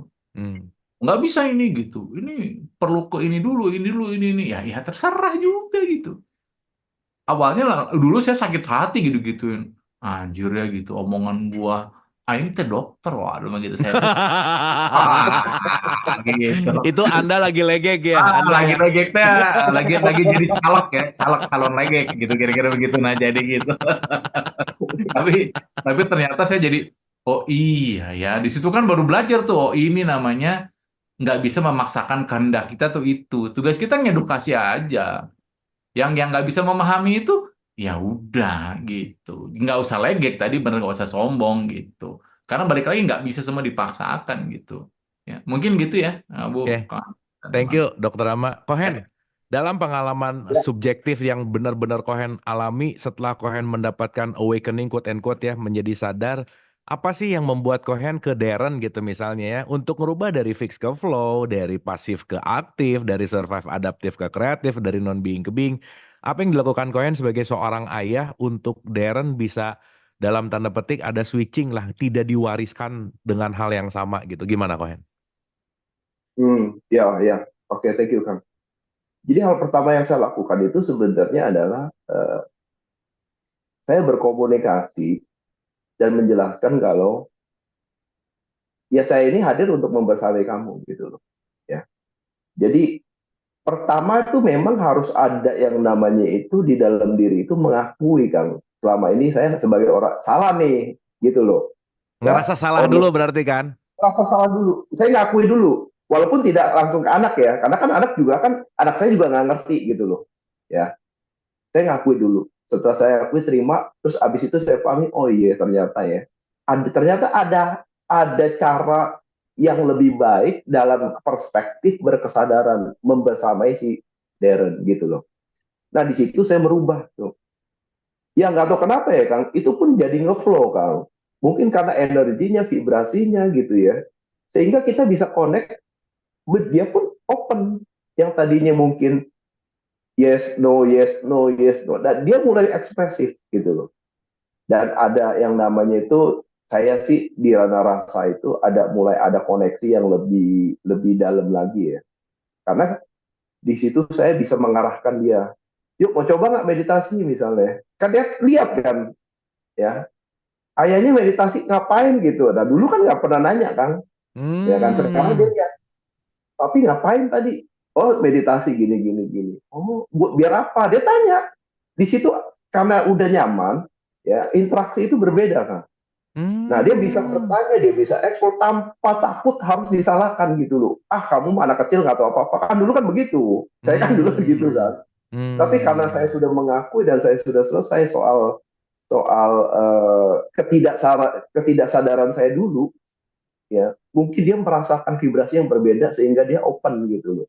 Dan dia bisa tanya ngapain itu, untuk apa begitu papi, ya dia tanya, ya untuk nenangin diri lah.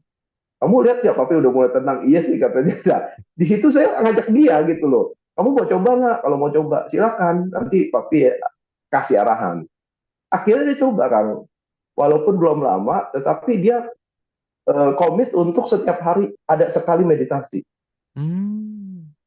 sampai di titik kalau nggak salah tuh SMP 2 ya waktu itu ya, dia paham yang namanya jeda, dia bisa ngomong ke saya Kang, dia bisa ngomong ke saya kenapa ya orang teman-teman Darren tuh ngeledek Darren, sekarang Darren tuh nggak responsif, dia bilang gitu, apa salah gitu, dia tanya, ya kan dia tanya, oh nggak apa-apa, kamu ngeflow aja gitu, ngalir aja, yang penting adalah ya kalau memang kamu nggak salah, kamu nggak perlu minta maaf, ke satu. Yang kedua itu kamu juga tidak perlu marah gitu loh, karena ya kita nggak bisa ngatur orang lain gitu.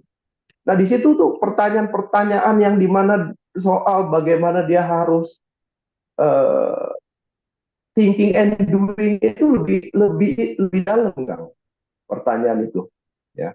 Nah di situ makanya saya sadar kalau ini harusnya bisa ditularkan, karena saya berharap begini Kang ya, kalau kita bisa secara kolektif bisa membersamai anak-anak ini, itu awal dari perubahan peradaban loh Kang.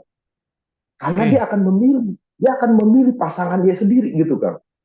Apakah iya saya mau punya anak dari pasangan ini gitu loh, paham nggak Kang? Itu Hmm. berkesadaran loh, Hmm. ya kan? Hmm. Artinya, artinya dari pola pikir sama pola kesadaran seperti itu, ya, itu dia akan membatasi, ya membatasi apa yang tidak harus saya wariskan ke anak saya gitu loh. Karena dia akan sebelum dia nikah kan, seperti akan bahas kan soal pranikah kan, Ya. itu dia harus berkesadaran dulu sebelum dia itu mengenal yang namanya itu pacaran gitu kan, yang namanya itu bucin gitu loh. Paling tidak dia punya modal untuk tidak hanyut ke sana kan. Nah, di situ kan kalau menurut saya itu kalau diteruskan ke generasi-generasi berikutnya dia akan berjalan ngalir Sehingga generasi-generasi berikutnya itu, ya, dia akan punya warisan-warisan yang berbeda. Nggak cuma trauma, Kang, tapi warisan-warisan kesadaran dari satu generasi ke generasi berikutnya. Ya itu sih harapannya ke sana kita kan, gitu kan. Oke, thank you Kohen. Terima kasih. Tips and trick Kohen. Pertama kali Kohen membunuh ego sebagai ayah yang paling bener lah, kamu anak apa. Pertama kali Kohen bisa ngebunuh ego tuh gimana sih? Karena kan itu yang akan jadi sesuatu hal yang sangat, kalau bahasanya tadi hijab lah ya, atau batasan orang tua sama anak kan ego bahwa aku ya orang tua, kamu harus dengar aku dong. Tapi Kohen bisa masuk untuk membersamai dan punya kesadaran bahwa sampai di titik ini, tips nomor satu ketik pembunuhan ego orang tua kepada anak gimana Kohen? Tips nomor satu itu adalah saya harus selesai dengan diri saya sendiri, ya. Karena dulu saya nyalain orang tua juga, kan. Oke. Dulu ya. Di situ saya sadar kalau, wah, ini sebenarnya adalah satu proses yang harus saya jalani bagi jiwa saya, gitu, waktu berkesadaran. Jadi itu semua adalah proses bagaimana saya ini menyadari kembali, dan ini tidak saya teruskan kembali. Nah, disitulah saya tidak menyadari untuk tidak kembali menjadi orang tua yang ownership, yang otoriter, gitu loh. Karena ini bukan soal hubungan status orang tua dan anak, tapi ini urusan jiwa berkoneksi dengan jiwa lainnya, gitu loh, Kak. Nah, di situ saya sadar kalau saya memang dititipkan Darren itu sebagai tugas untuk membersamai dia agar dia menjadi diri dia sendiri, gitu loh. Dia mau ngalamin apa, sekarang saya nggak larang dia, kan. Kadang kita sebagai orang tua terlalu protektif sehingga kita menghalangi proses tumbuh jiwanya, kan.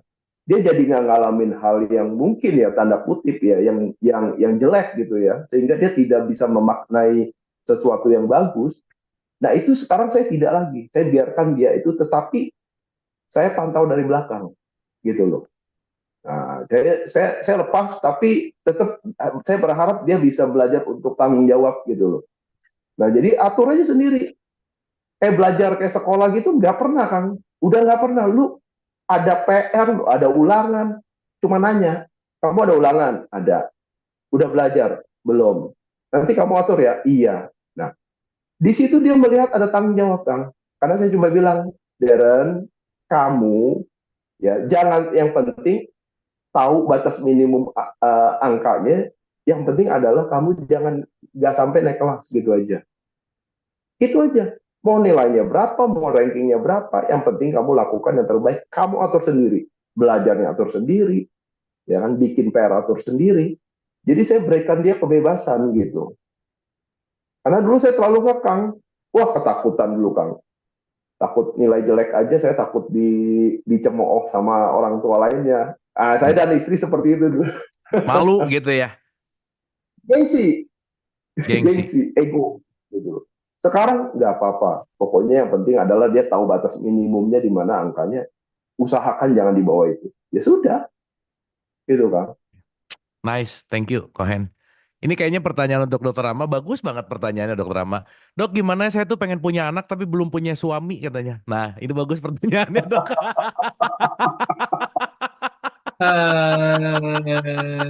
Itu Coba gini, buka handphone, cek aplikasi, terus tulis TINDER alias Tinder. Silahkan dicari langsung. ini kayaknya mau promo aku jomblo loh gitu ya kira-kira. Akan dibuka Tindernya ya. Nah Dok, ini dari Ibu Asri Arianti, ini guru. Ya, Makasih udah hadir ya. makasih Ibu Asri.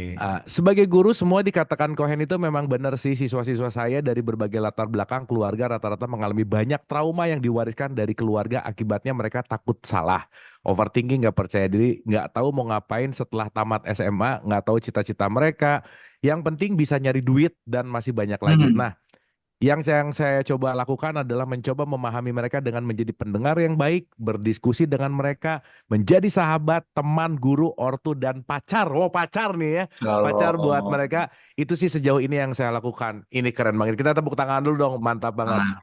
Tanggapan Pak Dokter gimana nih pendekatan guru kepada anak dalam pendekatan seperti ini gitu? Multitasking banget ya, luar biasa ini ya gitu. Jadi ini apa ya? Saya pikir Ibu Arsy ya tadi bener ya, Ibu Asri.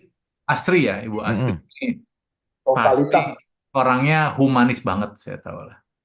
Ini orang yang humanis banget lah, gitu. Yakin banget saya gitu. Nah, konteks hubungan dengan bagaimana kita bersikap kepada anak-anak gitu ya, kembali lagi gitu.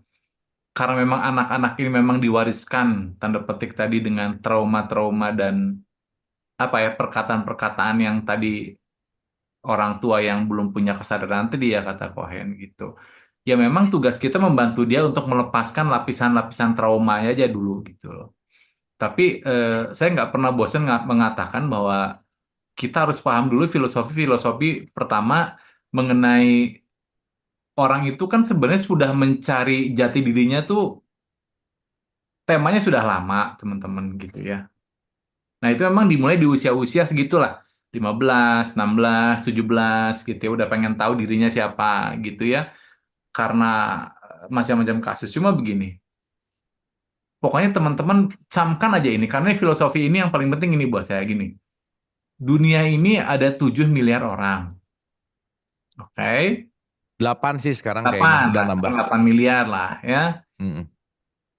Ada 8 miliar personality. Bayangkan. Ada 8 miliar orang, ada 8 miliar personality. Di sini ada 115 juta peserta, ada 115 juta personality. Ya, istri saya ini kembar identik, tapi sifatnya beda. Sangat beda, Dok. Ya, dikit-dikit lah, ada bedanya gitu, ada bedanya gitu. Hmm. Ya, artinya apa? Camkan dulu bahwa manusia itu cuma 8 miliar itu nggak ada yang sama. Termasuk anak-anak kayak Ibu Astri dulu itu. Bayangin aja, ya kalau kalau saya tes sudah tahu sih ini bakat-bakatnya kayak apa. Jadi memang ada tipe-tipe orang yang seperti saya juga. Jadi bagaimana kita tuh bisa menyikapi atau berinteraksi dengan orang tuh kalau ngomong ke si A gini caranya, kalau ke si B gini, C begini, D gini dan nggak semua orang dikasih gift itu. Nah, jadi Bu Asrinya sendiri harus paham bahwa itu gift loh. Bisa ngomong sama anak-anak, bisa menjadi pendengar. Karena yakin dari semua guru nggak semua bisa kayak gitu, Bu. Hmm. Pahami dulu. Nah itu. Ceritakan ke anak-anak itu bahwa saya pun punya begini. Dan ceritakan bahwa dia juga punya keterbatasan. Misalnya ternyata di rumah dia berantakan misalnya gitu. Ceritakan juga gitu. Jadi sebagai guru pun kita nggak perlu menceritakan bahwa kita tuh sempurna gitu. Biar anak-anak paham juga sebenarnya gitu buat saya gitu. Nah, balik lagi ke pasal pencarian diri gitu. Ya, dengan keunikan orang-orang sekarang gini. Bayangkan misalnya eh, ada sebuah merek mobil yang premium lah, mahal mobil sport lah gitu. Merek merek apalah ya. Saya takutnya ini kalau nyebut merek lah, Ferrari lah gitu misalnya udahlah gitu deh. Ya. Harganya kan mahal ya. Setuju teman-teman ya, mobil Ferrari. Pertanyaan saya, kalau Ferrari bikin limited edition, cuma ada 3 di dunia, kira-kira harganya naik atau turun? Naik. Naik dong. Bisa puluhan kali lipat, benar nggak? Tuh. Dia bikin lagi cuma 2 gimana? Wah, lebih. Makin lebih. Kalau cuma 1, luar biasa. Priceless. Nah itu, Anda ada berapa? 1 kan? Ya mahal. Pertama gitu dulu. Hmm. Gitu. Ya jadi poinnya apalah? Merasa bahwa diri Anda itu unik, mahal. Karena gini lah. Misalnya saya kasih Anda 50 miliar nih. Tapi tangan kanannya saya putusin. Mau nggak? Hmm. Pasti nggak mau. Gitu. Bolehlah 50 miliar tapi matanya diambil 1 gitu. Kalau ginjal ada yang mau buat beli iPhone biasa tuh Kang. Soalnya bahaya kalau yang gitu-gitu. Tapi organ itu penting gitu. Jadi poinnya apa gitu ya. Kita itu tiap orang unik itu sampaikan ke anak itu penting banget. Gitu. Semua tuh unik gitu. Nah, gimana bedakannya? Ya ajarkan mereka gitu. Ya bahwa memang ada kan ada orang anak-anak yang gini ya. Dia orang yang tipenya dominan di introvert misalnya. pengen jadi ekstrovert, ya nggak usah, ngapain dipaksain gitu loh. Yes. Nggak usah gitu loh. Dia dominan orang ekstrovert pengen jadi introvert, nggak bisa. Jadi poinnya apa? Ya jalankan aja peran-peran yang menurut anak-anak itu produktif. Nah, itulah pentingnya guru di situ. Dia melihat di mana tiap anak tuh uniknya di mana. Kok si ini matematik bagus tapi bahasanya jelek misalnya. Kok si ini matematik jelek tapi bahasanya bagus. Itu kan udah harus sudah mulai jadi alarm buat guru-guru tuh loh. Hmm. Oh gitu. Jadi ngarahinnya ke sini-sini. Kayaknya dulu Bu Dewi pernah cerita, Bu Dewi Giokto. Saya ingat saya waktu itu gitu loh. Ya, Mhm. sekolah lagi. Jadi ya memang begitu gitu. Jadi memang kitanya yang harus bisa aware bahwa tiap anak-anak ini punya kemampuan yang berbeda gitu. Dan berikanlah kesadaran bahwa lu tuh apapun orang tuanya, jenisnya apa, masalahnya apa, lah unik gitu lu tuh gitu loh. Ya, artinya gini, sekelas Cristiano Ronaldo pun gitu, kalau orang tuanya toksik mungkin juga jadi riweuh juga gitu, ngerti nggak gitu maksudnya? Mhm. Iya, iya, bener loh. Nggak mungkin Misalnya bikin 900 gol ya. nggak mungkin. Atau mungkinnya misalnya istrinya posesif banget gitu. Hmm. Iya gitu. Jadi artinya apa? Sehebat-hebatnya orang, kalau lingkungannya ngaco juga jadi ikut kacau gitu, ngerti nggak? Oke, oke. Jadi penting banget kita itu menciptakan apa ya, ekosistem yang bukan ekosistem kalau kata Paduka Mursid mah. Kita harus ciptakan ekosistem bukan ekosistem kan begitu. Nah itu harus baik gitu loh. Ya kalau di rumah nggak bisa bener, Ibu Asri ya udah di minimal dia kalau sekolah istilahnya bisa kayak ke mall gitu. Jadi karena pacar saya ngomong gitu ke saya gitu. Saya mah kalau kontrol ke dokter asa ke mall, cina kayak ke mall. Kenapa? Karena jadi kayak bisa diterima gitu. Apa Hmm. sih gitu? Manusia ini kan kalau secara Maslow gitu kan kebutuhan diterima aja udah gitu sebenarnya gitu loh saya lihat gitu. Nah, Tuh. kadang nggak semua bisa nerima gitu. Kayak Bu Nancy gitu kan anak-anaknya banyak yang bermasalah tuh sebelum ke Bu Nancy kan gitu ya. Setelah diterima kan ternyata anak-anaknya baik kan artinya apa? Manusia itu hanya pengen diterima apa adanya dengan mereka hebatnya di mana, keterbatasnya di mana gitu aja buat saya. Sesimpel itu Nice. kok gitu. Oke. Gitu. Kita suruh Cohen jadi penyanyi. Aduh gitu di sini langsung keluar semua peserta gitu. Pusing nanti gitu loh, gitu. Mending mending jangan ya. Iya, karena Satu kan lagu bukan deh, satu masalah. lagu ya, satu Iya, lagu ya. nah, tapi kalau satu lagu nanti ya Cohen ya. Tapi kita tetap gini kok. Gitu. Lagu penutup paling penutup banget ya, pas Pas udah udah keluar bubar. semua pesertanya baru nyanyi ya Cohennya gitu. Nyanyi. Jadi Thank you, Dok. gitu Thank ya you, Dok. mungkin dari saya. Silahkan lanjut. Keren, keren. Tadi Dokter Rama bicara tentang apa namanya sempurna. Nah, ini pertanyaan kayaknya buat Kohen ya. Kita bisa dialog juga di sini. Kok aku ini seorang guru yang baru belajar tentang kesadaran. Jadi aku pun mau mengajarkan kesadaran kepada anak didik, aku pun belum pede. Kenapa? Karena akunya juga masih dalam tahap pembelajaran. Gimana ya untuk menghadapi ketidakpedean mengajarkan kesadaran kepada anak didik? Terima kasih. Nah, keren. Ini keren pertanyaannya. Silakan, Kohen. Oke, thank you Kang. Jadi teman-teman jangan lupa ya, di saat kita terkoneksi dengan si anak itu sebenarnya kita ini sedang mengakses namanya itu potensi ilahiyah. Salah satunya adalah unconditional love gitu loh. Lu guru cuma sebagai murid, tapi dia bisa concern melebihi guru. Bayangin Kang, kalau bukan unconditional love itu apa gitu loh, ya. Hmm, Jadi jangan dibatasi menurut saya. Ya. Jangan dibatasi dengan keraguan-raguan, merasa belum layak, nggak perlu gitu loh. Karena bahasa cinta kasih itu nggak perlu yang namanya itu validasi kan. oke, nice. Yang, Yes. yang dibutuhkan itu adalah rasa yang berujung laku gitu kan. Jadi anak-anak ini justru mereka lebih sensitif soal eh, bagaimana menerima energi dan vibrasi itu. Nah, masalahnya adalah kalau kita sebagai orang tua itu, kita ini masih terikat dengan yang namanya itu cara doingnya di kehidupan, kan? Di dualitas. Ya, kerjanya itu cuma perolehan sama yang namanya itu mengejar namanya itu jabatan atau prestis gitu loh. Ya. Ingin diakui, terus ingin dihormati. Ya. Nah, inilah sebenarnya yang mengkerdilkan yang namanya itu soal being ini, Kang. Hmm. Nah, sebenarnya pertanyaan dari ibu itu sebenarnya mewakili beingnya dia, dan untuk menjadi being itu nggak usah dibawa lagi kerana logika gitu. Ikuti aja rasanya, ikuti aja kata hatinya gitu loh. Karena itu adalah potensi ilahiyah yang sebenarnya harusnya dilatih, Kang, potensi-potensi itu.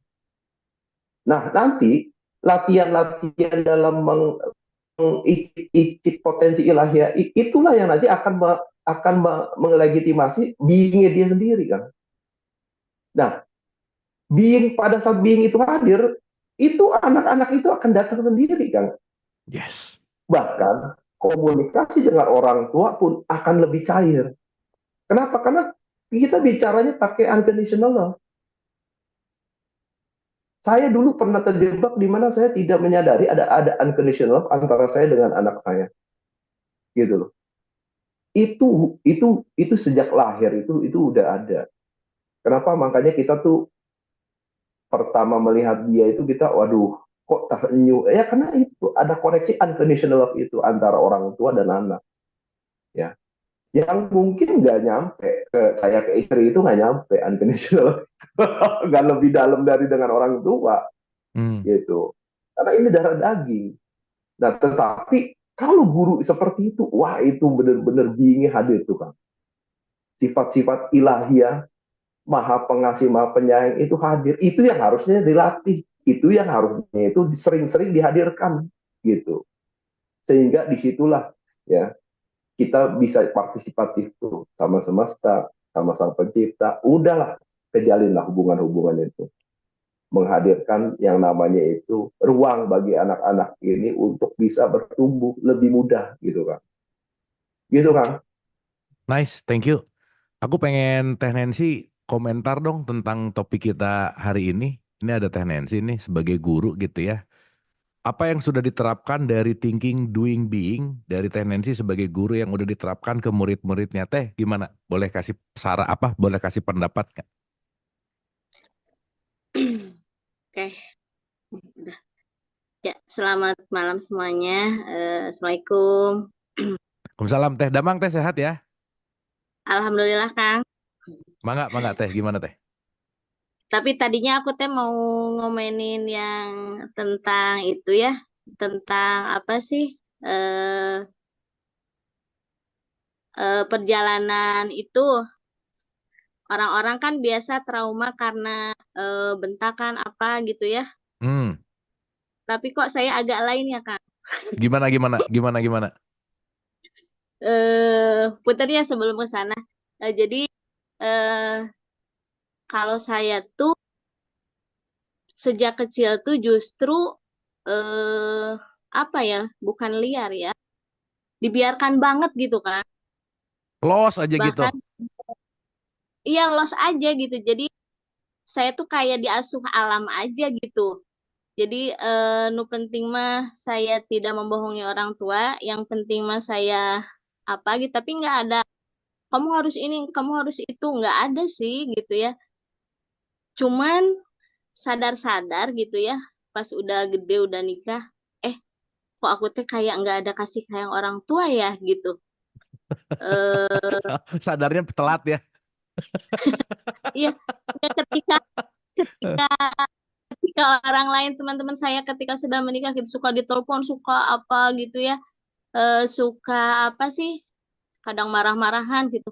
Kok kayaknya aku nggak ada ya itu gitu. Saya tuh sampai kok bisa ya gitu. Tapi memang ada banyak untungnya juga sih gitu. Saya karena kan saya dilahirkan dari keluarga yang cukup fanatik ya, fanatik lah pokoknya mah ya. Jadi ada untungnya juga ketika saya begitu teh, ketika saya diabur lah istilah namanya. Ya dibebasin gitu ya. Jadi saya apa tidak terlalu terdoktrin gitu oleh ajaran yang di rumah tuh gitu. Oke. Gitu. Tapi Jadi menarik ya Teh, di satu sisi fanatik, tapi di satu sisi ngebebasin, itu unik loh. Iya, justru itu saya juga. Tapi pada akhirnya saya kayaknya memang kurang kasih sayang orang tua meren ya. Tapi itu jadi pelajaran juga buat saya, buat anak-anak saya. Oh ternyata saya sama anak-anak nggak boleh gitu gitu. Saya harus mengkat ini nih gitu ya. eh Oke, orang tua dulu kan mungkin ya anaknya banyak-banyak gitu dan belum tahu cara pengasuhan, belum tahu apa gitu ya. Oke, saya pahami itu, saya terima itu, dan oke, berarti saya harus menyayangi anak-anak saya dengan sepenuh hati, harus dekat, karena mau tidak mau itu dibutuhkan sekali gitu untuk tumbuh kembang si anak-anak itu gitu. Oke. Gitu Kang.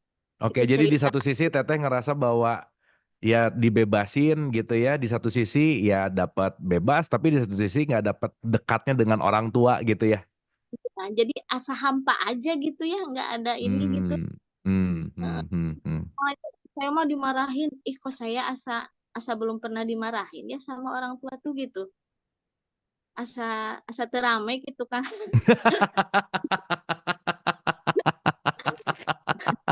Tapi ya seru aja lah gitu ya. Eh, eh, Eh, eh. ya gitu, itu mah cerita singkat aja gitu ya. Hmm. Karena Nah, Teteh eh, dengan pengalaman itu apa yang Teteh lakukan sekarang kepada metode ngajar Teteh gitu? nah untuk melalui pengalaman-pengalaman itu eh, saya jadi tahu satu hal bahwa kasih sayang itu penting banget ya. Kasih sayang itu penting banget.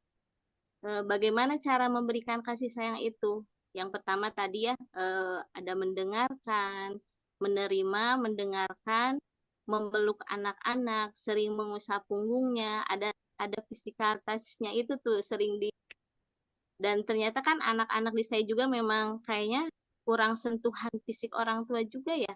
Dan Hmm. ada satu anak yang ada dua orang anak itu yang orang tuanya OCD. Jadi dia nggak mau nyentuh anaknya karena takut kotor, takut aduh kasihan banget ini.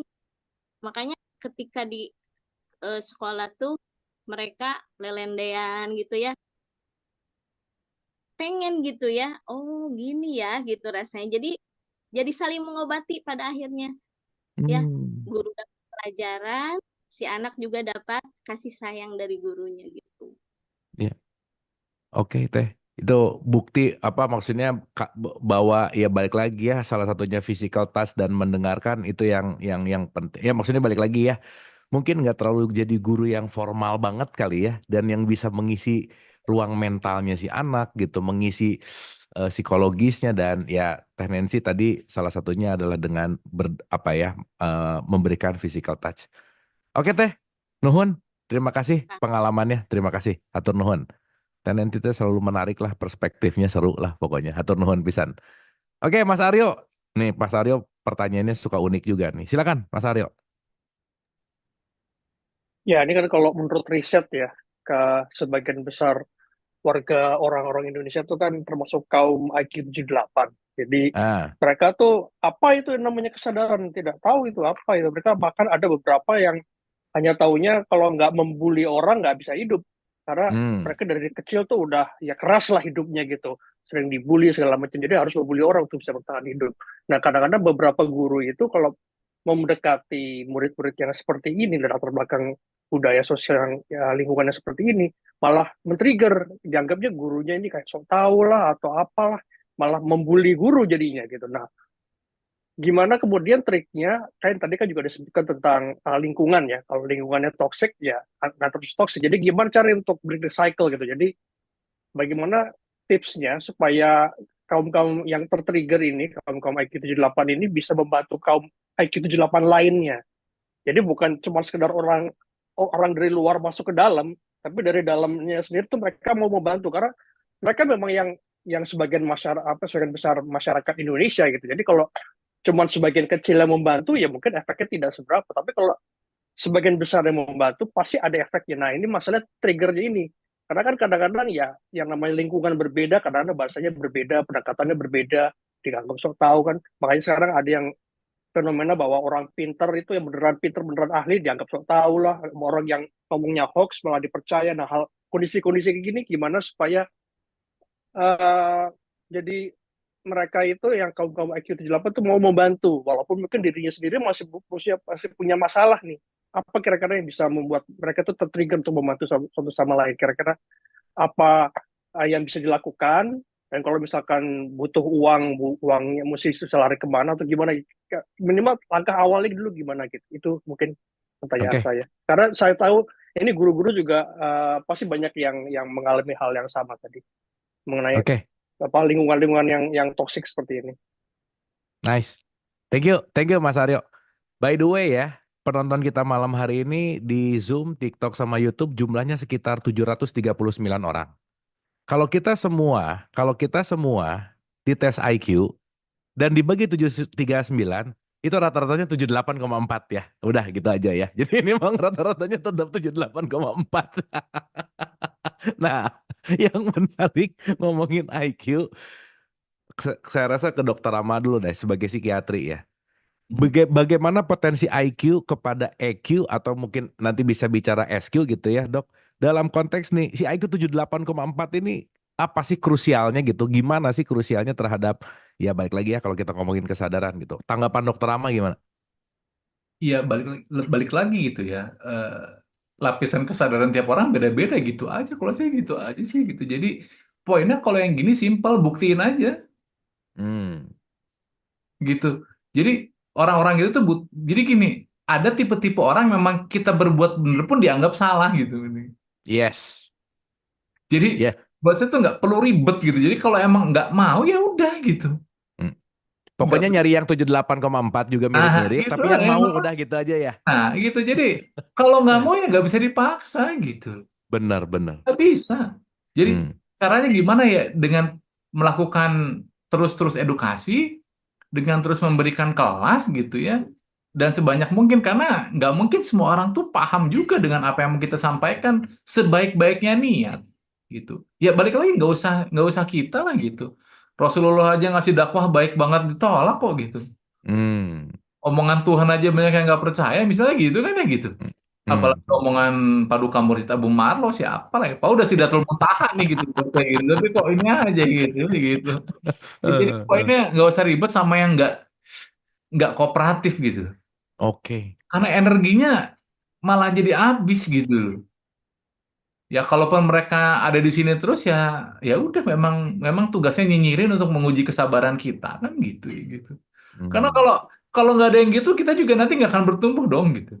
Tuh, Kalau semuanya setuju sama kita gitu, tuh bahaya tuh. tuh, Ya nanti kita malah jadi egonya tinggi ya, Bu ya. Oh ini terus tuh. kita seolah-olah wah kita berhasil Pak. Butuh yang gini untuk tahu oh iya ya gitu. Memang tetap perlu ada yang namanya keseimbangan itu gitu buat saya gitu. Pasti itu mah yang nyinyir pasti netizen tuh pasti selalu ada gitu loh. Gitu dari zaman dulu netizen tuh udah ada dulu nggak ada di sosmed dulu. Kalau sekarang di Hmm. sosmed itu udah ada gitu. Dulu surat kaleng ya, Terus surat kaleng gitu, blackmail. terang-terangan nih ya. Gitu. Jadi Iya. buat saya sih gitu ya Pak Roy. Jadi saya pribadi ngelihat gimana caranya ya udah nggak usah fokus sama yang nggak kooperatif gitu. Hmm. Kita fokusnya sama orang-orang yang memang mau membangun gitu aja. Nggak mau ya udah gitu. Nggak apa-apa juga gitu.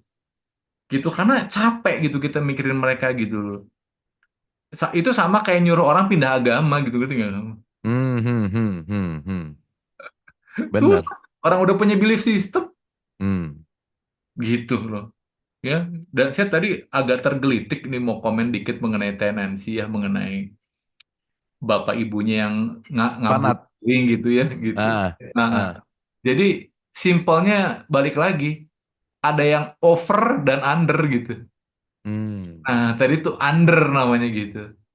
Kenapa? Balik lagi gitu. Kita balikin lagi ke hal-hal yang spesifik gitu. Ya, apa sih sesimpel? Ini pelajaran saya lagi, nanti di buku saya bahas lagi berulang-ulang. Love language. Itu teh penting pisan. Gitu Oke. saya yakin banget tendensi ini bahasa love language-nya pasti physical touch gitu. Hmm. Gitu. Kenapa ya? Dia butuh sentuhan gitu. Kan saya ngerasain ya gitu waktu itu. Bagaimana waktu ibu saya tuh pergi ke Amerika kehilangan physical touch, saya tuh gelisah sekali saya. Tapi emang ada orang yang nggak butuh physical touch gitu, Dok? Ada. Jadi gini, saya punya ibu ya yang bingung karena anaknya nggak mau dipeluk. Hmm. Ternyata love language nomor satu quality time, dia nggak butuh dipeluk, dia butuh bincang gitu loh. Ya udah gitu. Ibunya maksa meluk-meluk, dia ngerasa geli kalau dipeluk, ada itu, jangan salah gitu. Sih. Ada. Jadi makanya pahami anak tuh begitu, walaupun ibu dan bapaknya sama, tapi anak mah nggak akan sama gitu. Hmm. Jadi penting kita mengobservasi anak seperti apa. Itu kayak anaknya Cohen, Deren. Itu kelihatan pasti anaknya Cohen, quality time gitu aja, sesimpel itu. Bos, ya udah, dia butuh bincang gitu. Nggak butuh yang selalu, ya sini nak peluk, mungkin nggak gitu butuhnya dia. Dia tadi butuhnya Cohen begitu. Butuh berbincang gitu. Which is nggak apa-apa. Ada orang yang senang affirmation, ya udah pepujian, weh terus gitu kan gitu. Senang dipuji terus ya. Ada saya. Jadi ada pasien saya kemarin, laki-laki ya, itu depres banget ya. Nah itu kasusnya menarik tuh Kang Abud, teman-teman. Jadi itu udah 5 kali mau coba suicide, gagal terus itu. Itu menarik itu. Sampai maaf ya, ada pistolnya udah nempel di mulut. Hmm. Pistol nempel di mulut, mau diklik temennya telepon. Itu menarik itu. Jadi kemarin nangisnya tumpah karena untuk pertama kali bapaknya ngomong ke dia, great job son. Nangis dia.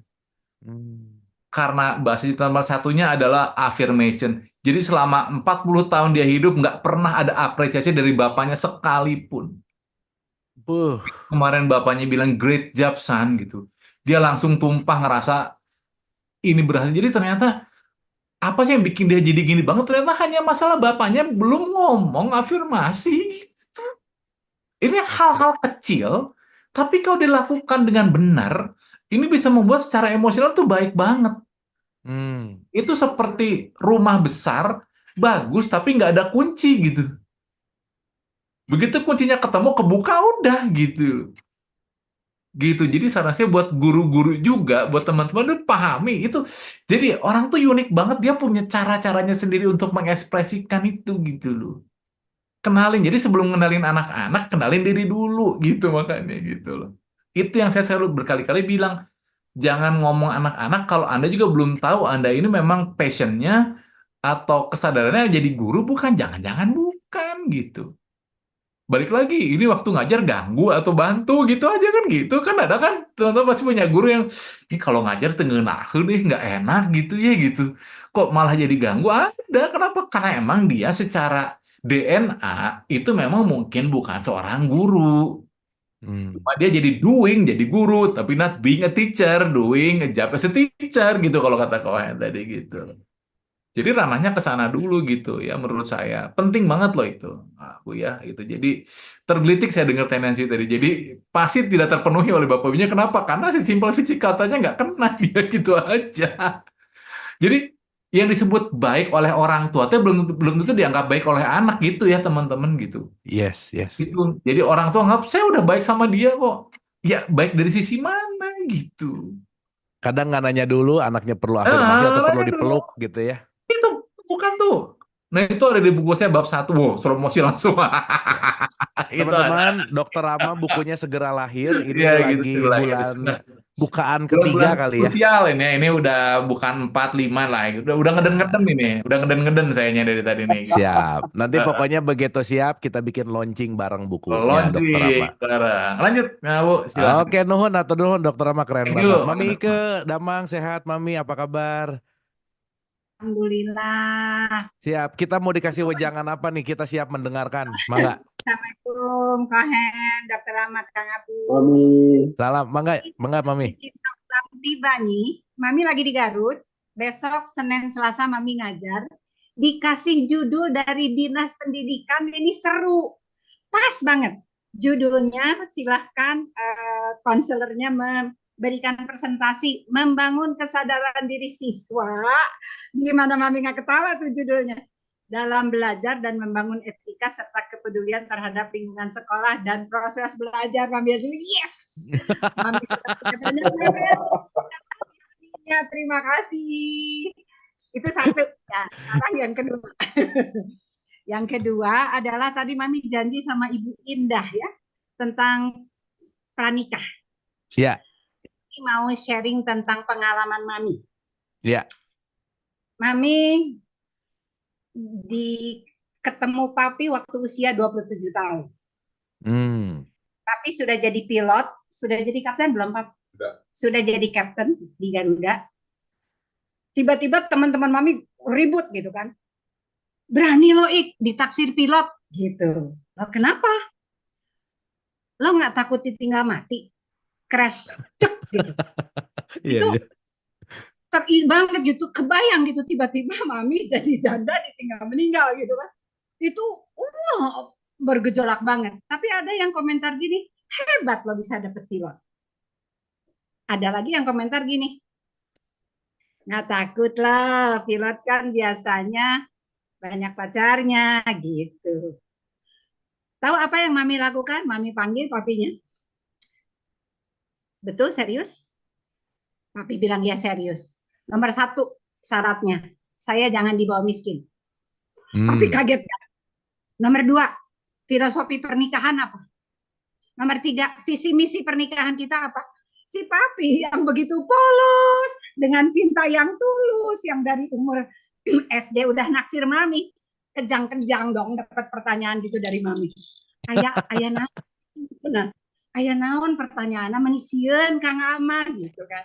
Ya udah gini sekarang keputusannya. 1 tahun kita harus survei. Ngapain survei naon gitu. Survei kepada teman-teman yang sudah nikah. 10 non-pilot, 10 pilot. Nikah mereka tuh ngapain? Wah. Ada Jadi riset masalah dulu apa? gitu ya. Riset Iya. dulu ya, Mami ya. Wah, Oh ya, keren. survei dulu. Kemudian kita survei lah. Beliau taat aja kan. Iya deh, saya temenin. Jadi 1 tahun tuh bukan pacaran. Betul-betul saya datengin 10 rumah pilot dan 10 rumah non-pilot yang sudah menikah sekian tahun. Masalahnya Mami dapat. Wah, ini keren. Mami dapat dari masalah kehidupan itu ada 6 faktor kehidupan. Nomor 1, spiritual. Nomor 2, financial. Nomor 3, kesehatan. Nomor 4, family. Nomor 5, mental. Nomor 6, sosial. 6 inilah yang Mami kutik-kutik, Mami bahas dengan segala macam pertanyaan tentang filosofi, misi, dan lain-lain. Akhirnya dari semua itu Mami mendapatkan yang krusial itu 2, yaitu masalah financial sama masalah moral. Nah, marilah kita duduk lagi sama si papi. Mami kadang-kadang nggak tega sama si papi. Mami bilang, oke, ini hasil survei 20 rumah tangga. Ternyata yang paling parah adalah masalah moral. Jadi selingkuh tuh kayaknya biasa gitu. Normal gitu ya, normalize ya. Kayak normal gitu loh. Yang penting kan bini gue nggak tahu gitu. What? Gitu kan. Atau yang penting suami gue nggak tahu. Ini apa sih gitu kan. Jadi itu dibahas sama Mami. Papi bilang gini, Neng, saya naksir Neng dari SD. Mungkin nggak sih gitu ya? Mungkin nggak sih? Rasanya cinta saya tuh saya pegangin gitu 20 tahun sampai akhirnya saya kasih ke Neng. Saya belum pernah jatuh cintain cinta saya ke orang lain kan gitu kan. Nah mungkin kan, oke ya, saya percaya. Terus yang kedua, masalah uang. Kayak kebetulan Mami nggak masalah dengan keluarga, dengan keuangan juga nggak masalah. Mami juga sudah kerja, Mami sudah punya rumah, sudah punya mobil, sudah punya usaha dan lain-lain. Si papi bilang, waduh Neng, dalam hal ini saya nggak punya apa-apa. Saya baru jadi kapten, ada calon rumah dinas dikasih dari perusahaan, kita lihat dulu. Jadi kesimpulan kita akhirnya itu uang berdua diaduk, nggak lihat dari jumlah yang mana, terus kita mulai bikin perencanaan keuangan. Jadi betul-betul kami merencanakan pranikah itu indah banget. Sangat indah. Dan papi yang tadinya kejang-kejang gitu dengan apa yang ada di kepala Mami, dia sangat menikmati sekali. Jadi dia terbang tuh damai banget. Nah, baru merencanakan kalau punya anak gimana, kalau nggak punya anak gimana. Akhirnya papi bilang kalau punya anak, urusan spiritual, urusan rohani tanggung jawab saya sebagai suami, sebagai imam. Kalau anak itu bodoh, anak itu sakit, Neng tanggung jawab. Seperti lahir dan batin gitu pembagian tugas. Dan Alhamdulillah, seperti ngalir begitu aja. Yang sedikit koslet tuh dibahasa kasih aja, si papi tuh kesentuh nggak mau gitu, kesentuh langsung gitu, apa sih nih gitu kan, itu doang gitu. Tapi mami nemplok aja, cuman itu masalahnya ya. Jadi bahasa kasihnya tidur harus dipegangin tangannya. Nah kan jadi nggak bisa musuhan kan. Nah, ayo mami mau tidur nih, terpaksa kan. Ya, tangannya dikasih, pelukan tangannya, baru bisa bobo. Seperti itu. Nah itu ternyata pranikah yang dibahas jauh sebelum nikah. Itu luar biasa. Sekarang mami sebagai konselor juga dari pernikahan, ditambahin satu pertanyaannya. Apakah masing-masing punya hutang? Itu penting banget. Please, please, please, jangan pernah nikah atas biaya pinjaman. Mendingan nikah sesederhana mungkin, tapi tidak pernikahan itu dibawa dengan hutang. Itulah prinsip yang mami lakukan sama Pak. Terima kasih. Wah, keren. Kita tepuk tangan dulu dong. Ini belum pernah dengar kayak gini nih, Mami. Keren, Mami. Terima kasih, terima kasih, terima kasih. Sekali lagi boleh tepuk tangan dong buat Mami Ike. Keren banget ya. Ini Dokter Rama harus kasih komen nih. Dok, gimana dulu waktu nikah ada research gitu nggak? Gimana nih perencanaan? Ini mah yang sekarang galau nih yang mau nikah lagi gitu. Ini gimana?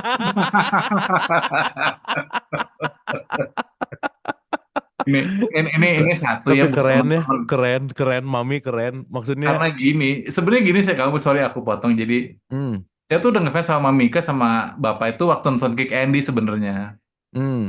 Jadi saya tuh nonton episodenya waktu. Jadi buat teman-teman pengen tahu, cari Kick Andy yang ada judulnya apa ya? Mami saya lupa gitu, Love Story saya lupa gitu apa deh. Ya itu apa ya Mami judulnya? Hah, apa Mami? Wah, si Mami belum di-unmute nih. Saya Nah, lupa. sorry, sekali lagi boleh di-unmute, maaf, Mami. Mukjizat Cinta. Mukjizat Cinta. Jadi itu nanti teman-teman buka YouTube, cari Metro, Kick Andy. Betul ya, Mi? Jadi saya udah nonton waktu itu. Jadi saya tuh udah tahu lah, udah lama sebenarnya. Cuma malu-malu aja. Ngefans lah sama dua-duanya begitu. Jadi luar biasa. Pengen ketemu sebenarnya saya teh gitu. Pengen ngobrol banyak karena balik lagi ya, Mi. Karena kasus-kasus saya ini banyak berhubungan dengan tadi pernikahan gitu loh ya gitu. Jadi saya pikir tadi ya kalau masalah research kayaknya memang nggak semua orang research juga ya Bu gitu. Saya pribadi sih tentu saya ada research lah gitu ya. Tentu ada research lah. Kalau orang Sunda kan ada bibit bebet bobot ya Bu dan teman-teman gitu ya. Nah itu mungkin simpelnya gitu ya Mi ya bahasa saya gitu. Jadi saya tuh selalu diajarkan oleh orang tua saya untuk lihat bibit bebet bobot gitu. Ya gitu. Karena begitu tahu bibit bebet bobotnya ya jelas. Kedua kan memang apa ya saya tuh mungkin mau sharing juga bahwa ini maha hebatnya Allah Tuhan tuh apa gini. Coba deh teman-teman yang sudah menikah ya, coba deh pikir-pikir deh. Selalu berpasangannya itu yang satu tuh intuitif banget, yang satu logik banget, udah gitu aja. Nggak ada yang nggak gitu. Nggak ada tuh yang logik-logik, nggak ada, pasti satu intuitif, satu logik. Kelihatan banget sama saya. Gitu, saya tuh intuitif banget kan gitu, tipe-tipe yang udahlah jalan ini nggak banyak perhitungan. Sementara istri saya tuh mikir berkali-kali, ntar dulu ini kok ini gimana, dia jadi banyak perhitungan gitu. Termasuk Kang Abu dengan Dona sama. Kang Abu kayak saya kan intuitif aja jalan gitu. Dona kan hitungan banget gitu, saya tahu gitu loh. Kan Ya, rumusnya, dok rumusnya ya, pasangan yang terbaik itu adalah pasangan yang terbalik. Udah, betul. itu Jadi rumusnya. terbalik di sini bukan sifat, tapi cara-cara untuk apa ya survivalnya, copingnya itu kok Allah tuh luar biasa menjodohkan. Itu yang bikin saya tuh jadi makin tinggi kesadaran tuh karena apa? Jadi pasti ada satu yang ngitung banget, satu intuitif banget. Nah, kadang-kadang mereka itu nggak bisa memahami itu. Dianggap, lu kok nggak kayak gue sih yang bisa gerak aja gitu. Kenapa sih gitu? Ya justru itu gitu. Karena mereka tidak paham bahwa sebenarnya itulah yang terbaik. Mereka punya itu sebuah musibah tanda petik gitu loh. Kok kamu nggak kayak saya? Jadi sekali lagi, coba deh ini teman-teman sudah nikah, nggak ada deh yakin yang sama-sama intuitif. Pasti ada salah satu yang intuitif banget, satu lagi tuh logik banget, pasti ada gitu. Kenapa ya itu untuk apa ya? Untuk bertumbuhnya kalian gitu loh teman-teman gitu loh. Jadi saya setuju banget sama Mami gitu dengan pra pernikahan yang bahkan kalau yang sekarang kan yang modern tuh diperiksa itu ya apa namanya penyakit-penyakit. Gimana kalau melihara kucing, gimana kalau ini. Nah, kalau Mami kan melihara kucing gitu ya gitu. Jadi kan sekarang ya itu memahami sifat-sifat personality gimana gitu. Perbedaannya di mana gitu. Jadi penting banget buat saya ngelihat bahwa tadi ya Mami, makanya saya ngomong tadi ternyata setelah saya telusuri kasus-kasus yang terjadi pada pasien-pasien saya, ternyata permasalahannya adalah ketika mereka memutuskan untuk menikah, mereka nggak sadar dengan konsekuensi-konsekuensi yang harus mereka hadapin. Tadi Mami bilang utang itu kan penting banget, warisan segala macam. Itu Tuh. nggak dipikirin gitu. Nah, bukan berarti jadi takut, bukan terlalu waspada, cuma itu jadi apa ya Mami ya, jadi nanti Mami komen lagi deh gitu. Untuk jadi perhatian aja gitu loh. Lu jangan kaget ya kalau ada masalah ini tiba-tiba, kenapa? Karena sudah dari awal disiapkan gitu ininya gitu loh. Mami nikah dengan pilot gitu kan ada risiko-risiko, bener tadi Mami bilang. No nyandung lah, iyalah, anu lah. Kenapa ya? Memang mungkin secara budaya sudah terbiasa gitu. Tapi apakah semua gitu kan? Enggak gitu, alhamdulillahnya gitu loh. Jadi poinnya tadi ya, apa ya, menikah itu gimana ya? Kalau saya nyebutnya hanya untuk yang berani. Hmm. Hmm. Kalau nggak berani nggak usah lah. Berani dalam Hmm. artian bahwa ya itu risikonya ribet kan gitu. Makanya saya suka bingung, ini teman-teman ini waktu saya masih jadi pegawai negeri di Cianjur nih ya gitu. Jadi ada yang misalnya mohon maaf orang dengan gangguan jiwa gitu yang berat schizofren. Itu kadang-kadang orang tua nanya, "Dok, itu kada ditikahkan gitu, ini tuh mesti dinikahin gitu." Saya bilang, orang lagi stres dinikahin lah, dia belum siapa apa saya juga tapi orang maaf ya ini maaf banget nih maaf buat orang-orang Cianjur atau orang Cianjur memang polanya begitu, mereka pikir kalau menikah itu jadi sembuh gitu ngerti nggak? Iya, iya, iya. Kenapa banyak orang belum paham menikah itu bukan sesuatu yang culweh gitu. Nggak bisa. Jadi buat saya tuh, saya jadi terinspirasi gara-gara Mami juga pengen bikin buku kedua tentang, yaitu menikah itu bukan semaunya, tapi semuanya harus siap tadi gitu. Terima kasih buat Mami Kin yang udah banyak menginspirasi saya dan Kang Abu Kohen dan teman-teman di sini. Mungkin gitu ya komentar saya, Kang Abu dan Mantap. Thank lanjut. you Dokter Rama. Ini kita Ya, udah 2131 mungkin iya. tadi sekaligus juga apa final statement dari Dokter Rama. Kita tepuk tangan dulu dong buat kita semua teman-teman. Thank you. Mohon maaf yang resen dan pertanyaan ini masih ada 7 pertanyaan sih yang hadir tapi maaf karena udah 2131 gitu ya. Dan mudah-mudahan ya balik lagi ya, pokoknya kita terus berikhtiar, kita terus berspirit untuk selalu hadir di ruang cerdas ini. Kita beneran untuk terus berbagi dan kita seeding informasi ya intinya bagaimana kita concern terhadap guru, orang tua dan pendidikan gitu. Oke, karena hari ini yang ngasih materi Kohen, so terakhir final statement dari Kohen. Silakan Ko.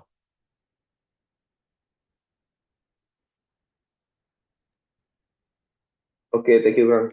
Jadi seru ya sebenarnya ya. Mulai dari warisan trauma sampai ke pranikah gitu. Ya jadi ke depan memang yang diharapkan adalah sumbangsi seperti dari Mami Ike itu ya untuk generasi selanjutnya. Karena menurut saya itu kunci Kang untuk bagaimana kita bisa merubah kolektivitas kesadaran ke generasi-generasi berikutnya gitu loh. Nah, makanya yang saya mau highlight sih sebenarnya ya ini semua adalah perjalanan proses. Baik seorang ateis pun dia sedang berspiritual Kang menemukan makna Tuhan itu gitu loh. Jadi soal bagaimana kita bisa membersamai teman-teman yang ingin berspiritual, paling enggak ya kita sama-sama belajar gitu Kang. Dan semoga kita semua bisa kembali menjadi being kita sendiri-sendiri yang dimana nanti itu akan sangat membantu bagi kita dalam membersamai anak-anak maupun murid ke depan, gitu Kang. Oke, thank you. Kata kuncinya adalah bagaimana kita sama-sama membersamai gitu. Kayaknya minggu depan kita penting untuk bahas love language sih, Dokter Rama. Jadi kalau ada waktu, Dokter Rama minggu depan, kayaknya asik deh. Kita ngerti bagaimana love language antara orang tua, guru kepada anaknya supaya nanti ngerti bahwa anak dan orang tua tuh kebutuhan love language-nya seperti apa. Aman, Dok? Boleh, boleh, boleh, boleh. Asik, mantap. Oke, sekali lagi boleh tepuk tangan yang kencang buat narasumber kita yang keren. Ada Dr. Rama dan Dr. Cohen. Terima kasih banyak Dr. Rama, Cohen, dan yang paling penting terima kasih juga buat semua yang bersama malam hari ini. Malam hari ini kita dapat banyak pelajaran dan seperti biasa, yuk tetap berkesadaran untuk pendidikan. Mari kita jadi orang tua yang lebih sadar, jadi guru yang lebih sadar. Dengan dua-duanya lebih sadar pasti akan menciptakan juga next generation yang berkesadaran lebih baik. Terima kasih, semoga bermanfaat. Mohon maaf lahir dan batin, tetap sehat dan keep happy. Wabillahi taufiq wal hidayah. Assalamualaikum